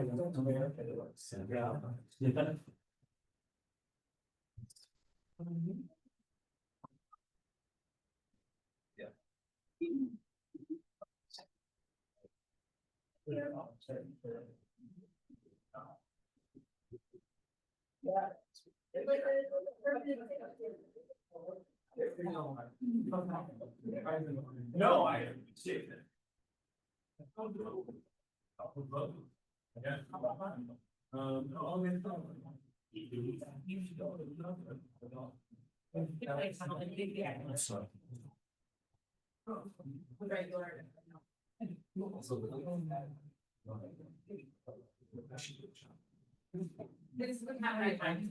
Exactly, he does. Yeah, so. Yeah, I'll have. That's right.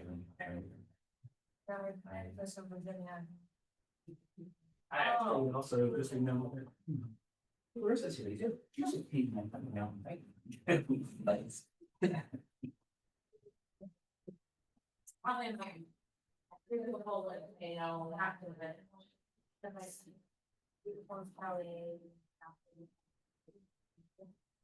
Broncos are out.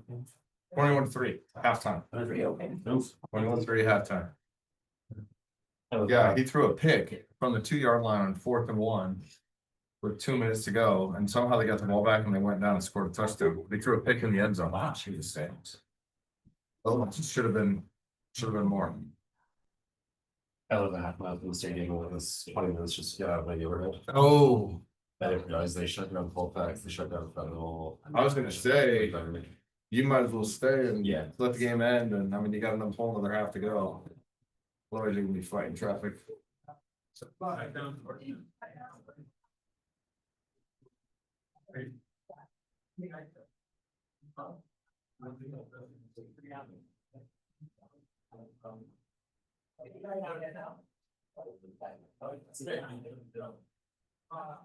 Yeah, Brian, I think you can do this presentation in what, 15? We're gonna. I was gonna say, because other than that, on the agenda after this presentation, we have Capra stuff. that we want to share. And then matters from the board liaisons, because we have some new board members. CCRS. Yeah. Yeah, we have lunch. You know, that's the one that I would now say about. So we'll see. Brian. 1, 2, 3. Oh, okay. So I'm just doing the. It's Yeah, got it. Yeah. Oh, and you mean like presenting. Chris. Okay, so I'm over there. I was like, how? Heard this. I got the slides too, Okay, here we go. 8:06. Broncos are up 21-3.5. Wow. It's because I'm not watching. So I'm You're not banned. watching, I'm right. Hey, buddy. Am I what? Oh, of course.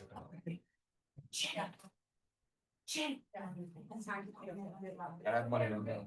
Cincinnati too, and then, or I mean, Miami. Nice. Point of order. So, yeah, I think they got 2 minutes left at 27-13, so I'm pretty good there.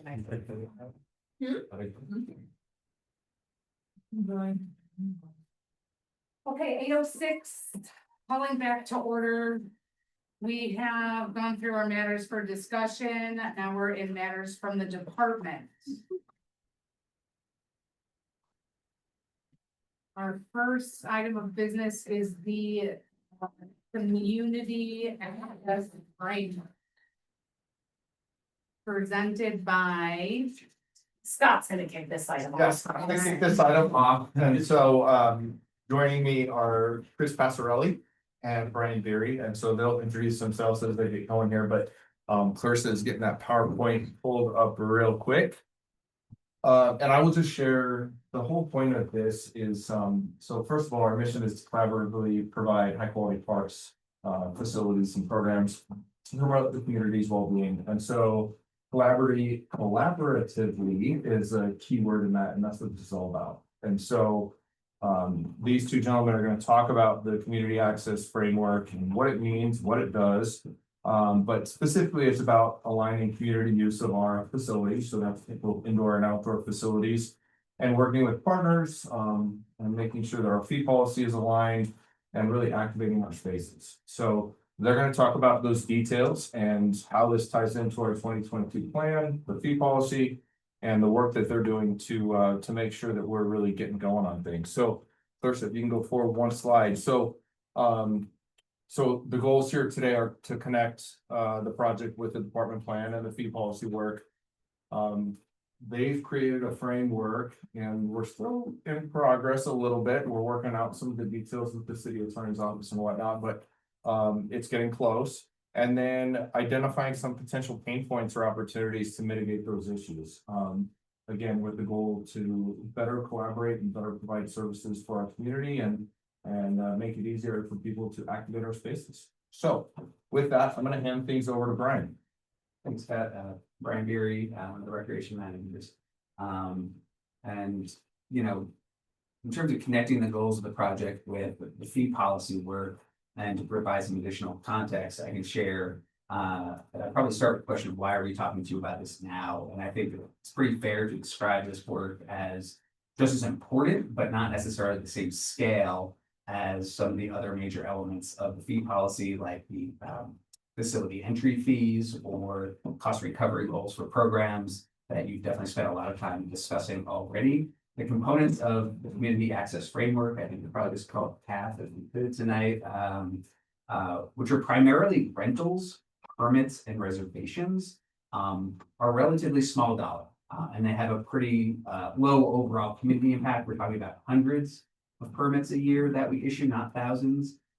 So these are very much almost the odds and ends that have been fragmented, but not fundamentally broken in our system, but are definitely ripe for some improvement in the upstream approach.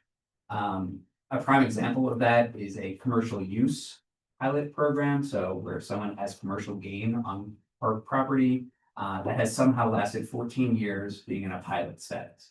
And, you know, we're looking for the opportunity to take those training wheels off and have a consistent approach in the practice in rental or reservation of public spaces.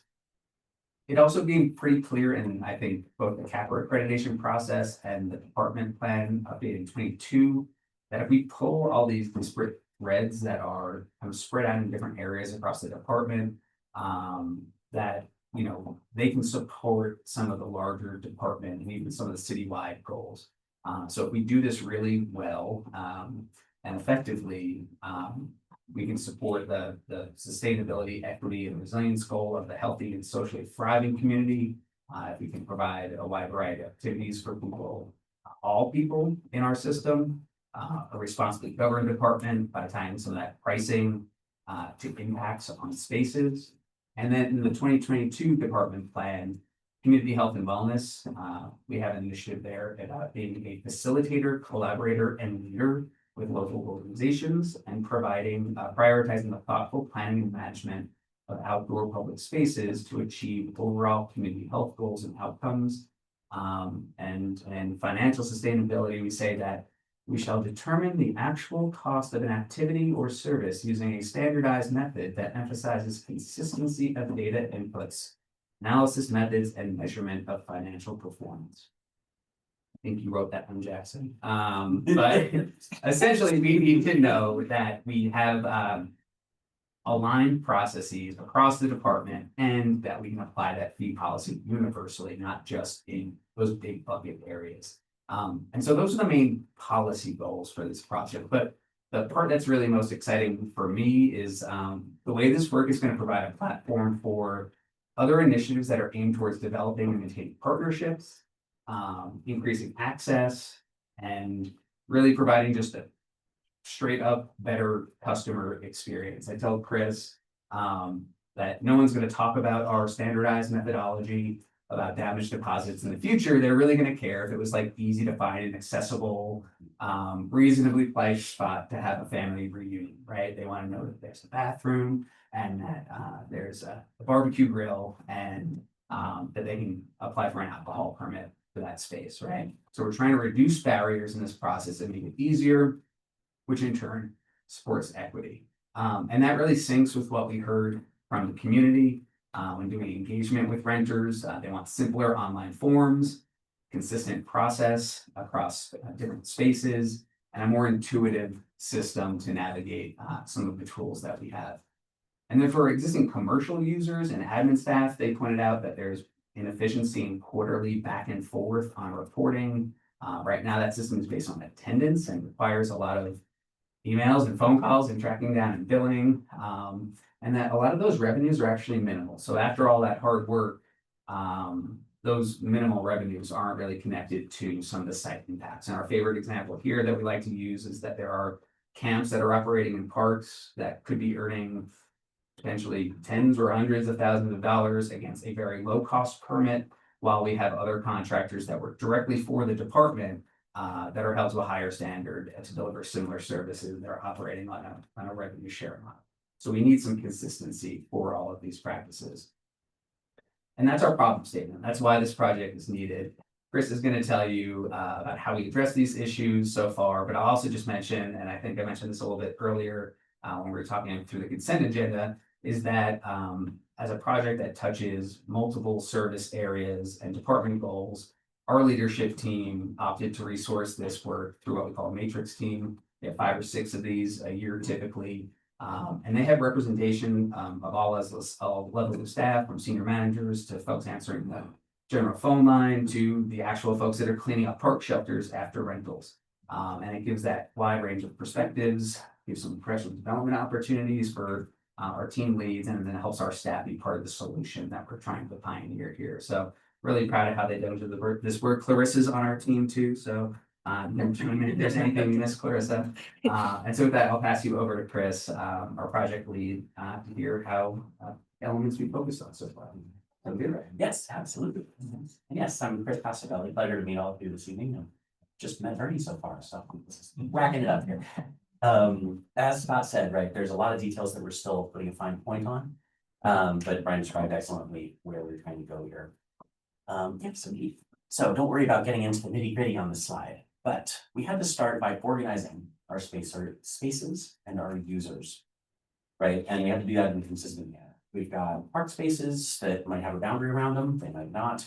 There's indoor rooms. And so just this is serving as an example here from our aptly named brand matrix that pulls together our spaces and sorts them by the things you can see there of, okay, it's an indoor space. Could you do a single event rental there? You have alcohol, right? We need to just have these things easily squared out, put lines around it.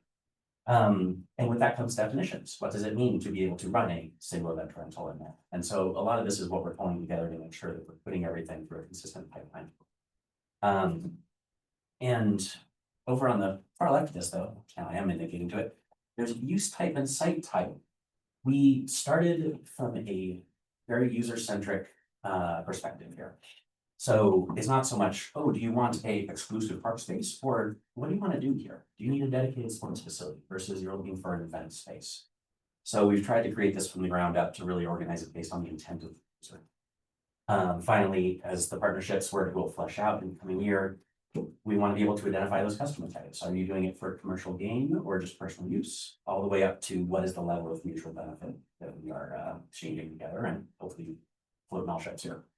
So this slide here is just working to organize it, our spaces and our users so that we can create good policies to lead them equitably. They're not my slides. Thank you, Clarissa. So as far as how do we actually build those strong relationships with the customers? To do this all the way from large event organizers, right? We have massive triathlons all the way down to local community groups. And I heard the conversation earlier, right? Besides passive recreation, can we facilitate cultural events? Can we make cool stuff happen that is brought to us from the community? And so during early engagement, we reached out to existing customers and folks that might have a good sense of where the friction points are in our existing systems. And we did find that we wanted Spanish language access, but the insurance and deposit procedures that we've had in place can be quite onerous. And so we're working with our friends in risk and the city's attorney's office to find within the bounds of code, how do we make this work well for people? We're balancing our risk with their ability to start something up and then make it instead. Related to the commercial use pilot, we're looking into creating an annual customer permit. And this would be sort of a ticket for entry for organizations and entities so that we can get all official information we need up front and get any insurance that needs to be on file so that they can pull the trigger to make, again, cool things happen. This would also help us keep straight through an official record and making sure everyone is in good. Sure that those renting are keeping up that. And then I did mention the integration with partnerships, so I won't belabor that. Let's head to the next one. Okay, so the last of these components here is really making those intuitive interactions for users. Right? They're coming in, they know they want to have a party, but can we get them to, here's exactly what you do to make that party happen? And so part of that is defining the bounds. Where are the edges to this? There's already an amazing citywide special events process. A lot of departments collaborate on that. So we are not trying to change the CERT process. But we're making sure that our procedures are not going to conflict with those. Food trucks, similarly, we don't issue the licenses for them. But currently, through the zoning and the explicit language in code, only a few of our parks are even allowed to have mobile food vehicles parked nearby. We want to at least lift the code restriction on that so that we can make sure that the use fits what we're trying to activate here. As part of that too, they don't just have to serve food. There's a million other cool mobile businesses out there now. And so we need to make sure that we have the flexibility to, got a mobile sauna person that wants to set up by F&G Fine after you've done some fooding, would be cool. We need to at least be able to consider that. So trying to get the flexibility in there for food trucks and other activators. And then, as I touched on, when you're coming in, it needs to make sense to you. This example here is, it's too small to see, but OSMP has a great little selector based on the logic you pick. I want to do something in an open space. Do I need a permit or not? Based on how you answer those questions, it will pipe you to, you need a special use permit, or you know what, no, based on what you told us, follow the rules, but have a rocking time, go be free. So we want to, this is part of setting those edges, so people know if there is a requirement, what is it and how do I do it? And if there's not, then go inspiring. And then last of all, of course, as we're rolling out Smart Rec, this is a great chance to sync this all up. We've got new procedures, new stores. And so through those communications and interfaces, we can help make sure this is really front and center for folks. And I didn't say it explicitly, but we're inspired by the OSMP permit guide, and we would have something like that of our own. So based on the cues, you can get to where you need to go, or if you know exactly where you're going, you can take the shortcut and sign up for that permit. So want to make this simple for you. Yes, now we're set. And so, yeah, as I mentioned, we had some initial engagement. We found out that, yeah, Spanish translations, no surprise, would be really helpful for user-centered navigation. So that is in our communications and language component of the plan here. The insurance barriers can be even too onerous. And then, yeah, again, simple and intuitive. And so part of the reason that we're here with you today is we're going to engage in some final engagement as we push through the fall here. And so at the end, we're going to just ask for your tips on what you really would want to see in communication and engagement as we try to get this over the line. And then last, I just wanted to center on the racial equity instrument. And can I get a quick show of hands? Who is familiar with those at this point? Racial equity instrument? Yes. Okay, that's fine. Yeah, so it's a citywide process that's been put together by a lot of amazing folks. And its real goal is to make sure that anytime we're proposing a change like this, which is a combination of guidelines and procedures, but if we're making a system, is it going to have undue impact on anyone? And if so, who?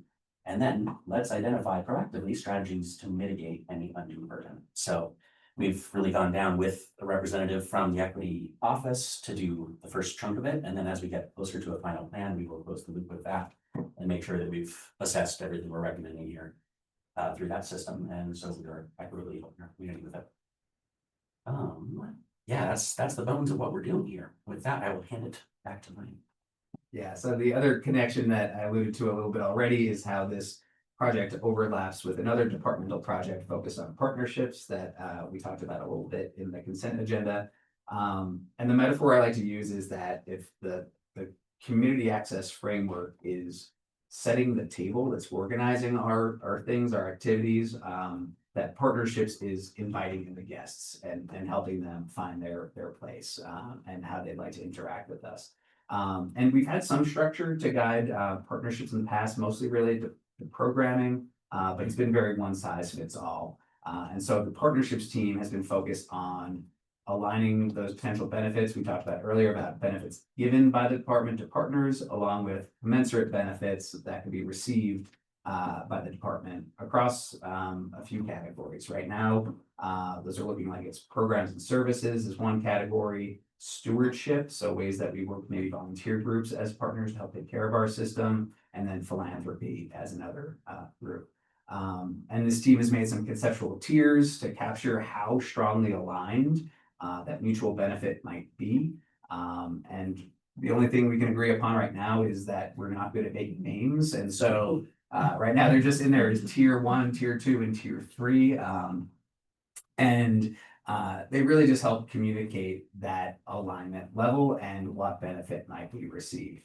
So the chart in your packet up here is here because bringing this up during the community access framework is that primarily for programming and services, we anticipate one of those benefits could be reduced fees, or really more accurately described, reduced cost recovery targets given by the department in instances where a partner is like directly and measurably supporting department priorities, goals, or maybe even filling a service gap with something we don't provide, that we can help subsidize and incentivize that use. So, envision an example of a Boulder-based nonprofit serving a lot of residents in affordable teen physical activity programming that we don't offer, right? That's an activity that we'd really like to encourage and be able to help provide some reduced rates in that sense. And so through that process, Chris described, both in terms of the annual customer permit and our partnership work,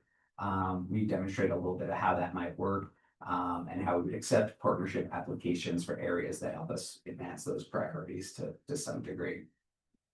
And this, example and what we're talking about is very, to say like reactive, meaning that organizations we need to come to the department with proposals to partner, but we also envision proactive opportunities for partnership for department managed spaces. So an example there might be whether we would want to waive permit fees for a year, the first year that a new park space opens, because we want to drive activation and get that flywheel going, or issuing micro grants or helping with program supplies or priority booking for types of uses that help advance department initiatives. We think there's a lot of good opportunities to work Mark and his team on, park program plans moving forward. That's incorporated from day one. That is our main, that one more, sorry. That's our main work up until this point. We do have some to-dos through the end of the year. One is that in October, we will be coming back to add a few fees into that rate schedule, mostly related to pricing for what we're calling non-exclusive use. That's formerly that commercial use for spaces and shelters. But most of our other fees for these spaces that are in this scope are set based on service delivery or market rate. And so those have always been in the fee schedule. We're just tweaking a few others to align them. We're going to keep working on this web-based navigation tool so that these options are easy to navigate. And like Chris said, integrate with the SmartRec RMS system so that it's ready to process rentals, and then those self-bookings are simple and folks can set up organizational accounts also for those annual customer permits. And then next year in 26, we'll focus on the advertising, accepting of those applications for partnership. We have a great team member who has worked in the grant world in terms of issuing grants and things. We have quite a few opportunities on how we might structure that so applicants can help, demonstrate how they would support department goals, almost in the way you might apply for a grant opportunity. And then the last part will be to integrate this work into 2027 budget development. And the reason that's not 26 budget development is one, that's about to go out the door. Yes. And then the other is that most of the user groups in this world, in this space that use our sports fields and other rental facilities operate in a cycle where they really need to know the rates before they open their registration so that they can pass those on to their team members and participants so that they can structure their systems. If we were to change that mid-cycle, it puts them in a tough position that they're not able to reconcile their rental rates against their team dues that they might have had at the beginning of the year. Did I miss anything, Chris? I think that's good. I do want to just acknowledge as well, right? It's a tight budget situation. We're always fiscally constrained. So all these things about operating incentive pricing, that would obviously be as the RAF allows. And hopefully if we're doing refurbishments, we can try to find money in project budgets, but I just want to acknowledge that we're not about to start throwing 50% off to one.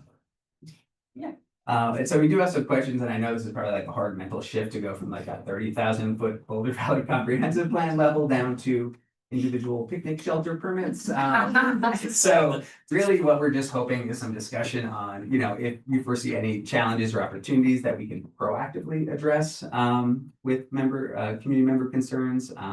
And any elements you think we can incorporate in a communication plan as we roll out these changes, along with many other changes this fall with the RMS and other items. It sounds like this, oh, sorry, no, good. It sounds like the smart rec is quite a game changer, like floppy disk to a Mac. Is that an accurate assessment of that? Like if I was a race promoter and I wanted to do a bike race in Boulder and use the reservoir, triathlon, whatever, like is my experience on this processing and going to be significantly different now? That's a bad example, because It that's, is. because that's covered by the special event review team, which is like a level, sorry to jump, No, like no, that's you're level above this Absolutely. work, right? This Because is small, or right in the part, okay. like Brian's, we're really, we went 30,000, like, we're having an I'm out. sorry, I'm slowly. It's all good. Somebody. I do think it will be a game changer for those organizations that frequently book spaces with us. So I'm thinking about the courts or the fields. Not always our premier sites that have tournaments. Those are a little bit more complicated that require a lot of staff support, but we think that the RMS will be able to make life a little bit easier. Also, in terms of billings and collections, we see some opportunities to shore up processes around refunds, cancellations, credits, weather, all the other deposits back and forth. That's the other one we're trying to avoid is being charged by a credit card company to take someone's money just to give it right back to them is not really great practice. So there's some efficiency to be had in the system. And certainly where it is feasible to do self-serve, right? We don't need to be seeing an insurance certificate from them. We certainly want to spread that out as much. For the self-service user, I'd really describe it as an Amazon experience. You go in, you can look at the different options we have, add it to your cart, check out, it's all on your own terms. So that's kind of the simplest way to put it. For more of the commercial use, larger users, tournaments, we still need that back and forth to verify what they're doing. So that's my quick high level explanation. No, it makes sense. Do you have an idea of how easy it will be to integrate PAF with SmartRec? We have some recent experience with doing some major computer changes in our office, and it's not a very fun process. I can take that one. I think that we're taking this as bite-sized approaches. Any software integration absolutely terrifies me. We've been working on this project since January, so I feel as if we have the resources in place. With our minimum viable product, when we go live, we are really focused on what are the self-service options that currently exist today that can be replicated. So that's going to be the shelters, the cabana rentals, the birthday parties, that you're getting a set location at a set time. I think the longer term evolution of it will be more of how are we doing, not the tournaments, but what are the repeat bookings that we can self-manage through there and give permissions to groups where they then come back and flow through us. So I think that by stair-stepping it, we are making it incremental progress. And then we're also timing it with our business rhythm that we don't have a lot of bookings right now at this time of year. I think in January and February, we will see a lot more, and that gives us 3 or 4 months to get our feet under us and be prepared for it. To further support the implementation, a few of our CAP team members are also deeply involved in that RMS system. So much how I described how we were organizing our spaces. They've built the hierarchy of the spaces, how they're organized in the RMS to align with where we're going there, so that we're not trying to cross both structures. We're doing our best. Great, thank you. Fingers crossed. Yeah. Seems like a big undertaking. You guys are doing a great job. Mobile access, will be mobile access, okay. Yeah, any of the booking stuff would go through the mobile ready smart rack. Got it. Oh, okay, okay. But And our then- website's also responsive. Oh, okay, cool. And then, support for seniors or people who aren't really good at technology, they're still gonna do that kind of, okay. As actually part of the implementation, we are doing dedicated drop-in hours at all 3 rec centers and the 2 age well centers to be able to support people who have a little bit of concern about comfort with it. Yeah, okay. And then, sorry, final question, data tracking, assuming there might be some utility, I'm assuming you all think about this, like how to, like, then see in a year who's renting and, yeah, all that kind of stuff, run reports and things. Exactly, Yeah. and things like that annual customer permit will really help us tie that all together into a nice parcel, so then when we're pulling reporting from the new system, we can track how that usage is working. Yeah. And another element that the system offers us is the ability to send out a post-use feedback survey. Oh, nice. Which is great. So not only is that, do we have the data, we understand satisfaction gap too, and if there's any place that we can. Great. So that's Yeah. nice system enhancement. Timing here is great. So I think this rollout could be a good opportunity to just re-educate the community in general about how does it work? What can I book? What can I book? How long can I book it for? What's the process? How long will it take for me to hear back? You know, I have my kid's birthday party is next week. Is that too late for me to book a space? I think there's some people who probably are very familiar with the system and some people who probably just it hasn't even really like occurred to them, but they might be very interested. Exactly, we would love to snack, so. Now, this wouldn't have any tie-in to the courts, right? Like the pickleball courts or no? Not the same. It might through BTA's use of it, right? As a community group, they use space, the Boulder Tennis Association or Boco Pickleball, they rent courts and facilities. What about when an individual just wants to reserve a court, does it go through this system? That will be self-service through Smart Rec. And then probably, yeah. And so in a sense, right, if this plan is supposed to say, here's the spaces that are self-serve versus who are the ones that won't, then yes, we will certainly be addressing courts and how they fit into the whole. But right, whether they're specifically self-serve or not will be dependent on the use of the situation like that.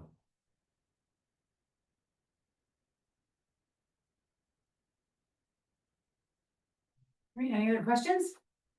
Comments? That's pretty cool. Yeah. Good job, guys. Thank you for all your hard work. Thank you.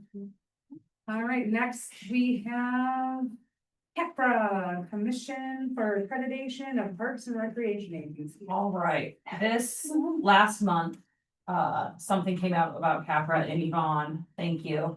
Asked a question about, oh, someone has it pulled up, I was gonna drive, thank you. Who's I driving? got it. Oh, thank you. You're welcome.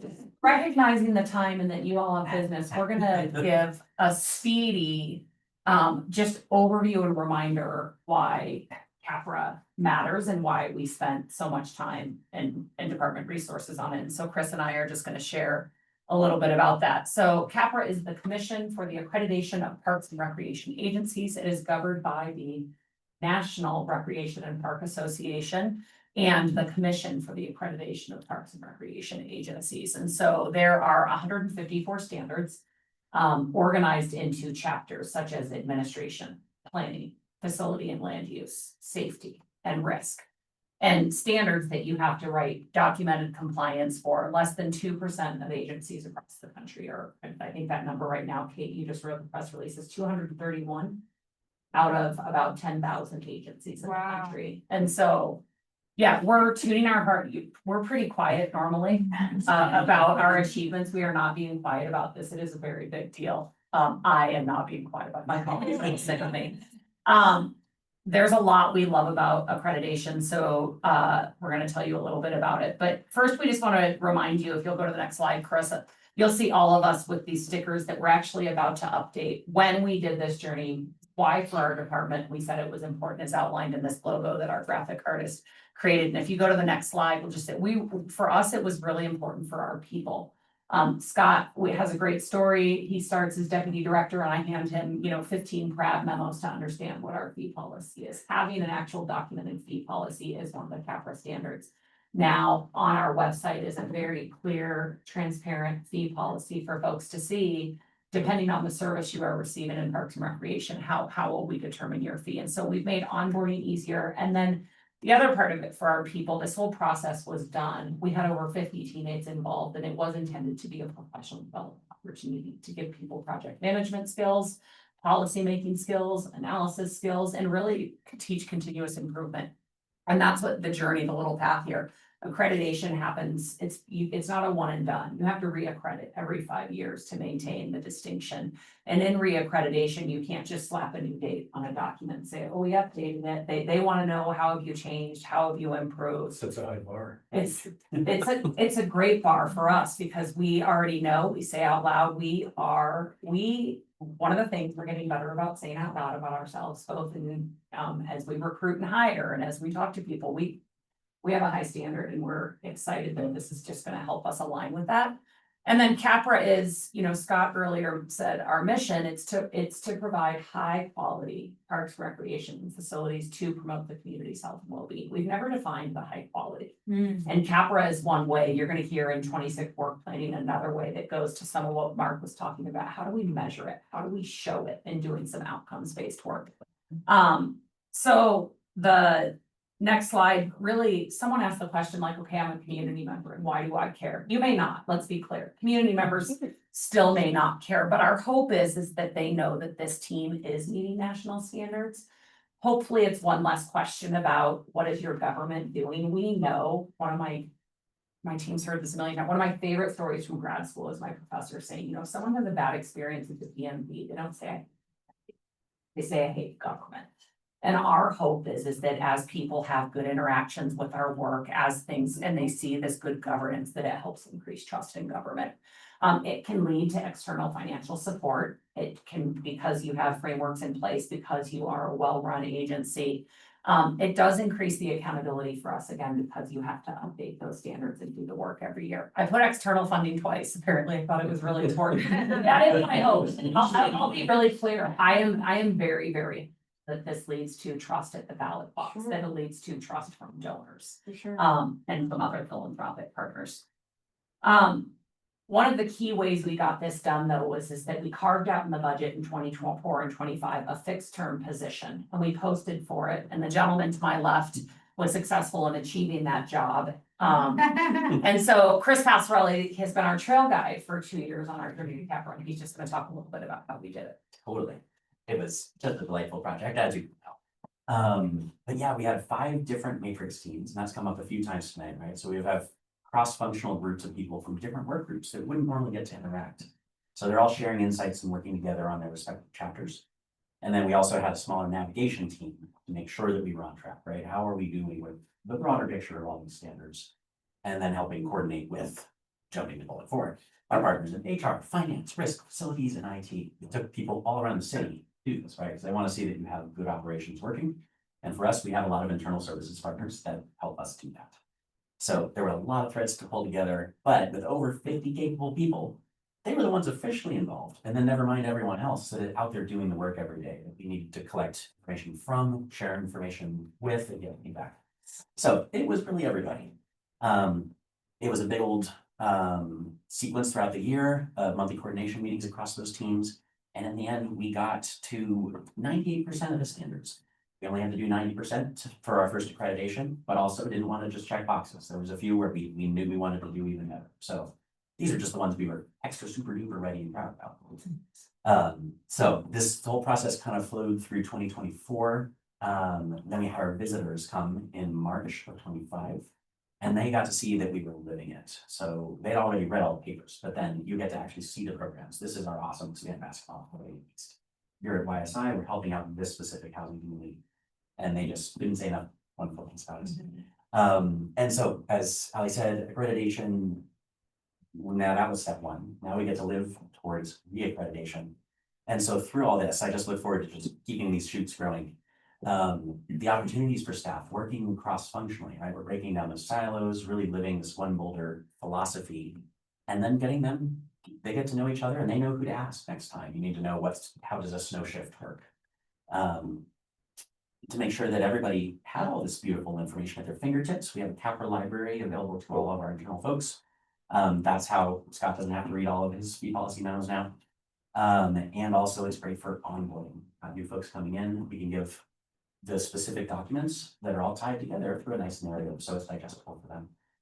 And right in the next couple months here, the official new Capra standards are gonna come out. And these keep setting the bar even higher. They're even more equity focused and they're really rigorous, and they really want to see how are we sharing our information with the community and how are we continually improving. And so that gets to word for it. Reaccreditation is a lifestyle. It'd be convenient, I guess, if we could come to 2029 and just, okay, here's the latest version of everything. But we need to be showing that improvement year after year, showing that we are not only reviewing, but actually updating these documents and really making progress. So just seeing the growth that I saw throughout our department in 24, I am just couldn't be more excited for what we get to keep doing in coming weeks here. Very good. And then to wrap up, if you all want, you can be the world viewers of a very brief 2-minute video that our Kate Hernandez on our communications team right behind you has put together. If you want to stop sharing, Clarissa, I've got it keyed up and ready to share. And then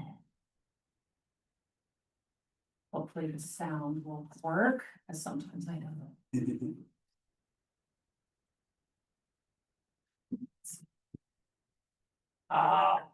Great. The Boulder, Colorado. Great. We'll just do Valley Roads, and I am the honor to be the Director of Parks and Recreation for the city of Boulder, Colorado. Our mission at Boulder Parks and Recreation. That was annoying. Yeah, it's like delayed because of how you're clearing it. I can share it. Do you have the link? Yes. I'm muted and my sound is on.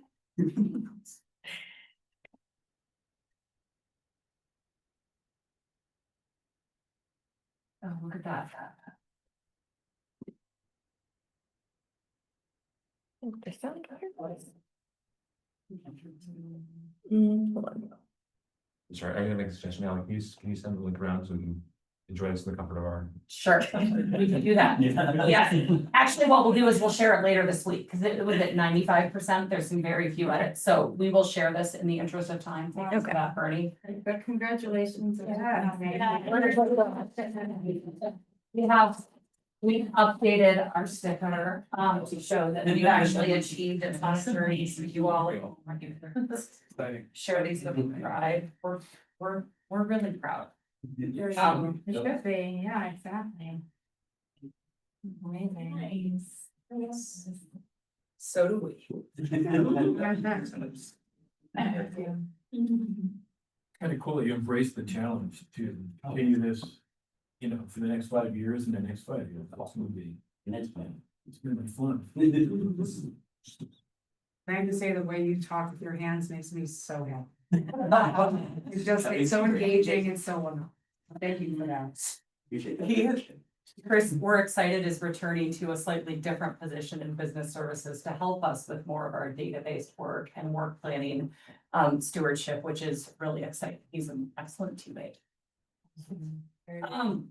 I have a proposal for your agenda. You have, I believe, that was it on matters from the department. Yep. And just if I could offer, you have, I believe, 3 items on matters from the board. There is nothing pressing on the board liaison items if you want to kick that to one of the next couple of meetings. Yes, please. Is everybody okay with that? Or leave that next meeting? Okay. Want me to talk about these first? Oh, the letter. Yeah, the letter. Yeah, so as discussed last month, in the climate community resilience taxes at 0.3% use and sales tax that is coming up for renewal on the ballot in November. As we heard earlier, it's a very important city revenue for this department. And we agreed last month to at least the concept of writing a letter to the editor on supporting that voters vote in the affirmative to exempt the sales tax permanently. Hopefully everyone got a chance to circulate starting to read the draft and love it, circulating. Michael did a really great job putting that together. I got to come in and help out at the end. Thank you, Michael. Yeah. It was really well. Yeah, thank you, Marty, for volunteering me. Good job. Did everyone have a chance to read it? And does anyone have any questions? Just one comment. First of all, great letter. Thank you. Very excited that we are all going to be putting our like stamp of approval on this. I was wondering if maybe we could make just this one sentence like a little bit more exciting. So we're really trying to like create that pitch for why it's really important to extend the CCRS tax. And I think we mentioned some of those projects, and it's really for that general public, like maybe that's sort of, you know, how they can visualize this a little bit more. It's like, this sounds kind of abstract, but what I get from this are things I care about, like peaceful. Yeah, so this last one,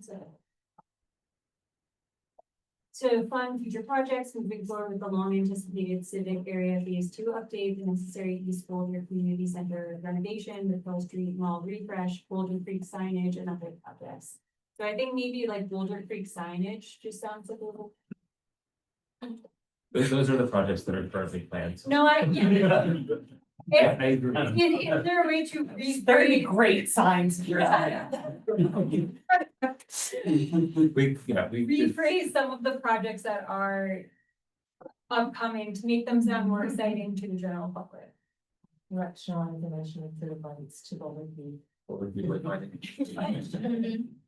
So we're just still. Yeah, we first drop that off. You know, we could. Yeah. That's, And just lumping that into other projects. Yeah. yeah, and Because I East Boulder and Pearl Street Mall are certainly like tangible, Yeah. exciting, I feel like. Is it possible that we could add South Boulder in there, the South Boulder Rec Center, because that looks like for sure But it's not part of it, which is really. even though, although in a way it is, right? But it's not directly. Right.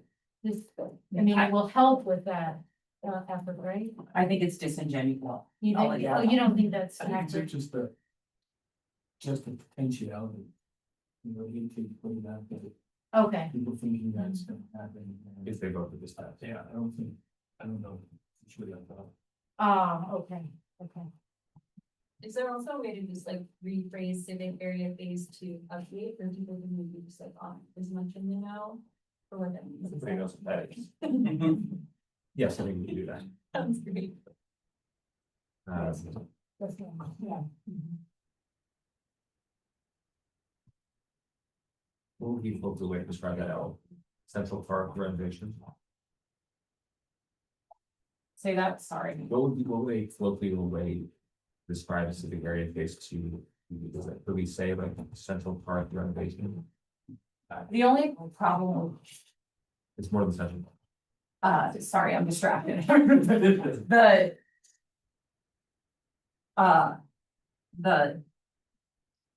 The decisions on what will actually be funded in the next phase of the civic area events project is not final. It's gonna be part of a conversation in October and November.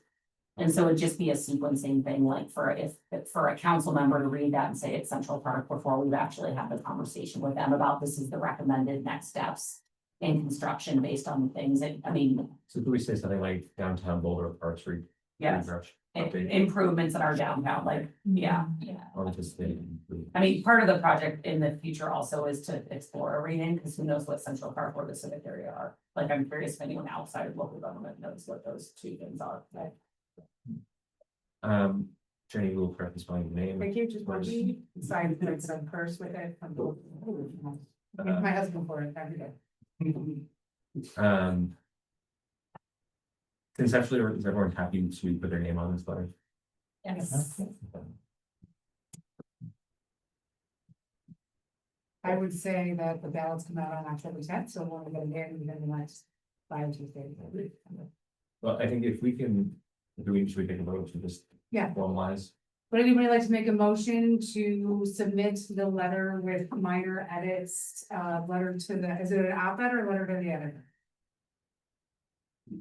Where is it? However it's decided, a letter to the Daily Camera, either an op-ed or a letter to the editor, promoting the CCRS tax. Would somebody like to make a motion? One second. Thank you. And all those in favor? Aye. Unanimous. Okay. But I also want to thank Jackson too for giving some things and information for appreciate it. If everyone's okay, I'll take charge of getting this to the tribal council. Yeah. Yeah, Thank you. let's go ahead. No, it's all yours. Thank you for bringing that up. All right, so that was CCRS. Next, we have Explorer Park Tour rescheduling. Do we want to take that for next month or do we want to talk about it? I think it's short and quick. Yeah, it's just based off 2 different dates. Okay. And really, we need Yvonne's availability. So if one of those works, then that would be very I'm fast. sorry, have I not responded? It's okay. What are the dates? No worries. Let me pull it up. Okay, so either October If you look at page 17th. 33 of your packet, 2 options were listed. Yeah. Along with. What, I'm sorry. Do you say them, Claire? Yeah, October 17th at 9 to 11 a.m. or October 24th from 9 to 11 a.m. I'm sure I can dive in. Yeah. Fridays. Yeah, Fridays are always good. Friday. Okay, Yeah. either works. Yeah, Great. try the same. Okay. Okay, so you're just gonna pick and send it out? Yeah. Okay. Well, Well, I would love for you all to provide some input, because no matter what, it looks like we'll have a max of 5, and so if you talk amongst yourself on how to support us. I would suggest, I've seen parks, so I think my schedule should be the determining factor, and then we would have more people available on the 24th. The only person who be excluded is Rob, sorry, Rob. Do you wanna go? I do. I honestly, this. What have we seen? Do you remember what? It'll be at East Boulder Road Civic Center. And I have 2 seconds. we'll be again, pass on the. Okay, East Boulder Community Park. So that's up. I pulled it up so it shows your availability. I And probably could actually go the 17th, if it's just 9 to 11, if that helps. I was just gonna pull up the list of sites if that helps any place. Oh, I can go on the 24th, is that what they're? Oh, yeah. Oh, done. Sorry. All right. So was that six, that's 6 though? Yeah, we plan to tour North Boulder Park because we'll be moving to schematic design at that site, Tom Watson, the civic area, and then East Boulder or Primos Park TBD. But we can only have 5%. No, you can ask, it was just that there were 5 different sets of people, there was like 1 set of 5 and different. sets of 5. Oh, That I was a see. very- Okay. Yeah. So we're good with the 24th then? Mhm. Okay, Awesome. Thank you for your Thank you. guidance. yes. Okay, so 24th. Will you send out an invite for that person? Absolutely. I'll be on there, right? Because it might be on there now. I'll make sure, yes. Yeah, thank you, sorry. Crab matters, this portion of the meeting is for members of the board to report on Crab's annual work plan goal of each member attending 2 or more parks and recreation related community activities per month. Promoting parks and recreation through social media, attending site tours and supporting environmental partnership initiatives. What items would board members like to report on at this time?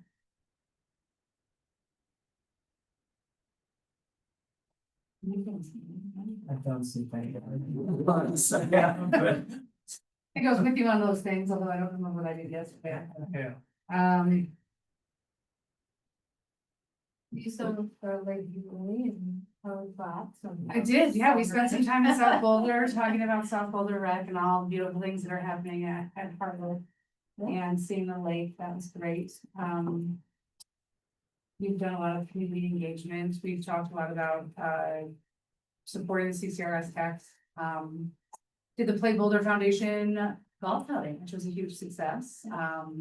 We had a lot of fun and didn't win, not even close. I didn't realize that you could buy unlimited mulligans, basically. So I mean, people bought like 50 mulligans and came in like 25 under par. We thought we were good at like 800, but no. So that was really fun play. I did not get to go to the board meeting due to a forum conflict this month, but we did reach our fundraising goals, I believe, Brian, is that right? Yeah, we reached our fundraising goals this year, which is awesome. We were pretty full. I mean, like as full as we should have been, but we could have taken 2 more teams. And it was a really successful event. So that was really great. We had a lot of good people, a lot of good sponsors, and I think we're all set for next year. So, yeah, for play. Anybody else? I continue to volunteer at that. It's pretty cool with those and it's an interesting, it's interesting to see how it's used at various times. So sometimes it's absolutely crazy and sometimes it's maybe there hasn't been anybody that I feel to be trying to say this. But it's an interesting place too to have it. It's could be really successful. What's the plan for this? Like, when you go away and then like over? Okay. I can volunteer somewhere else.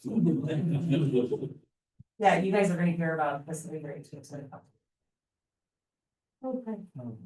With that in mind, I have had many calls from people concerned with covering the ditch. So just as an FYI, for our next meeting, after the conversation, I'm gonna guess the part of it's important. We want it to be covered. They do not. No.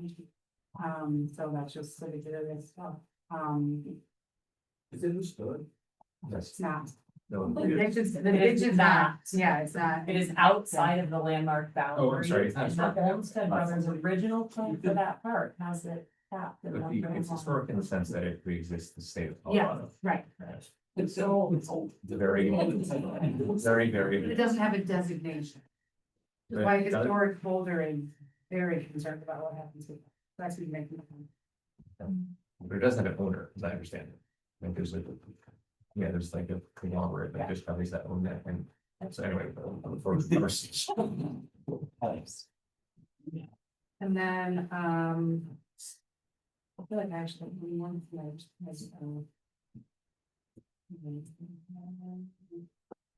yeah, present. So Civic Center will be really exciting to them.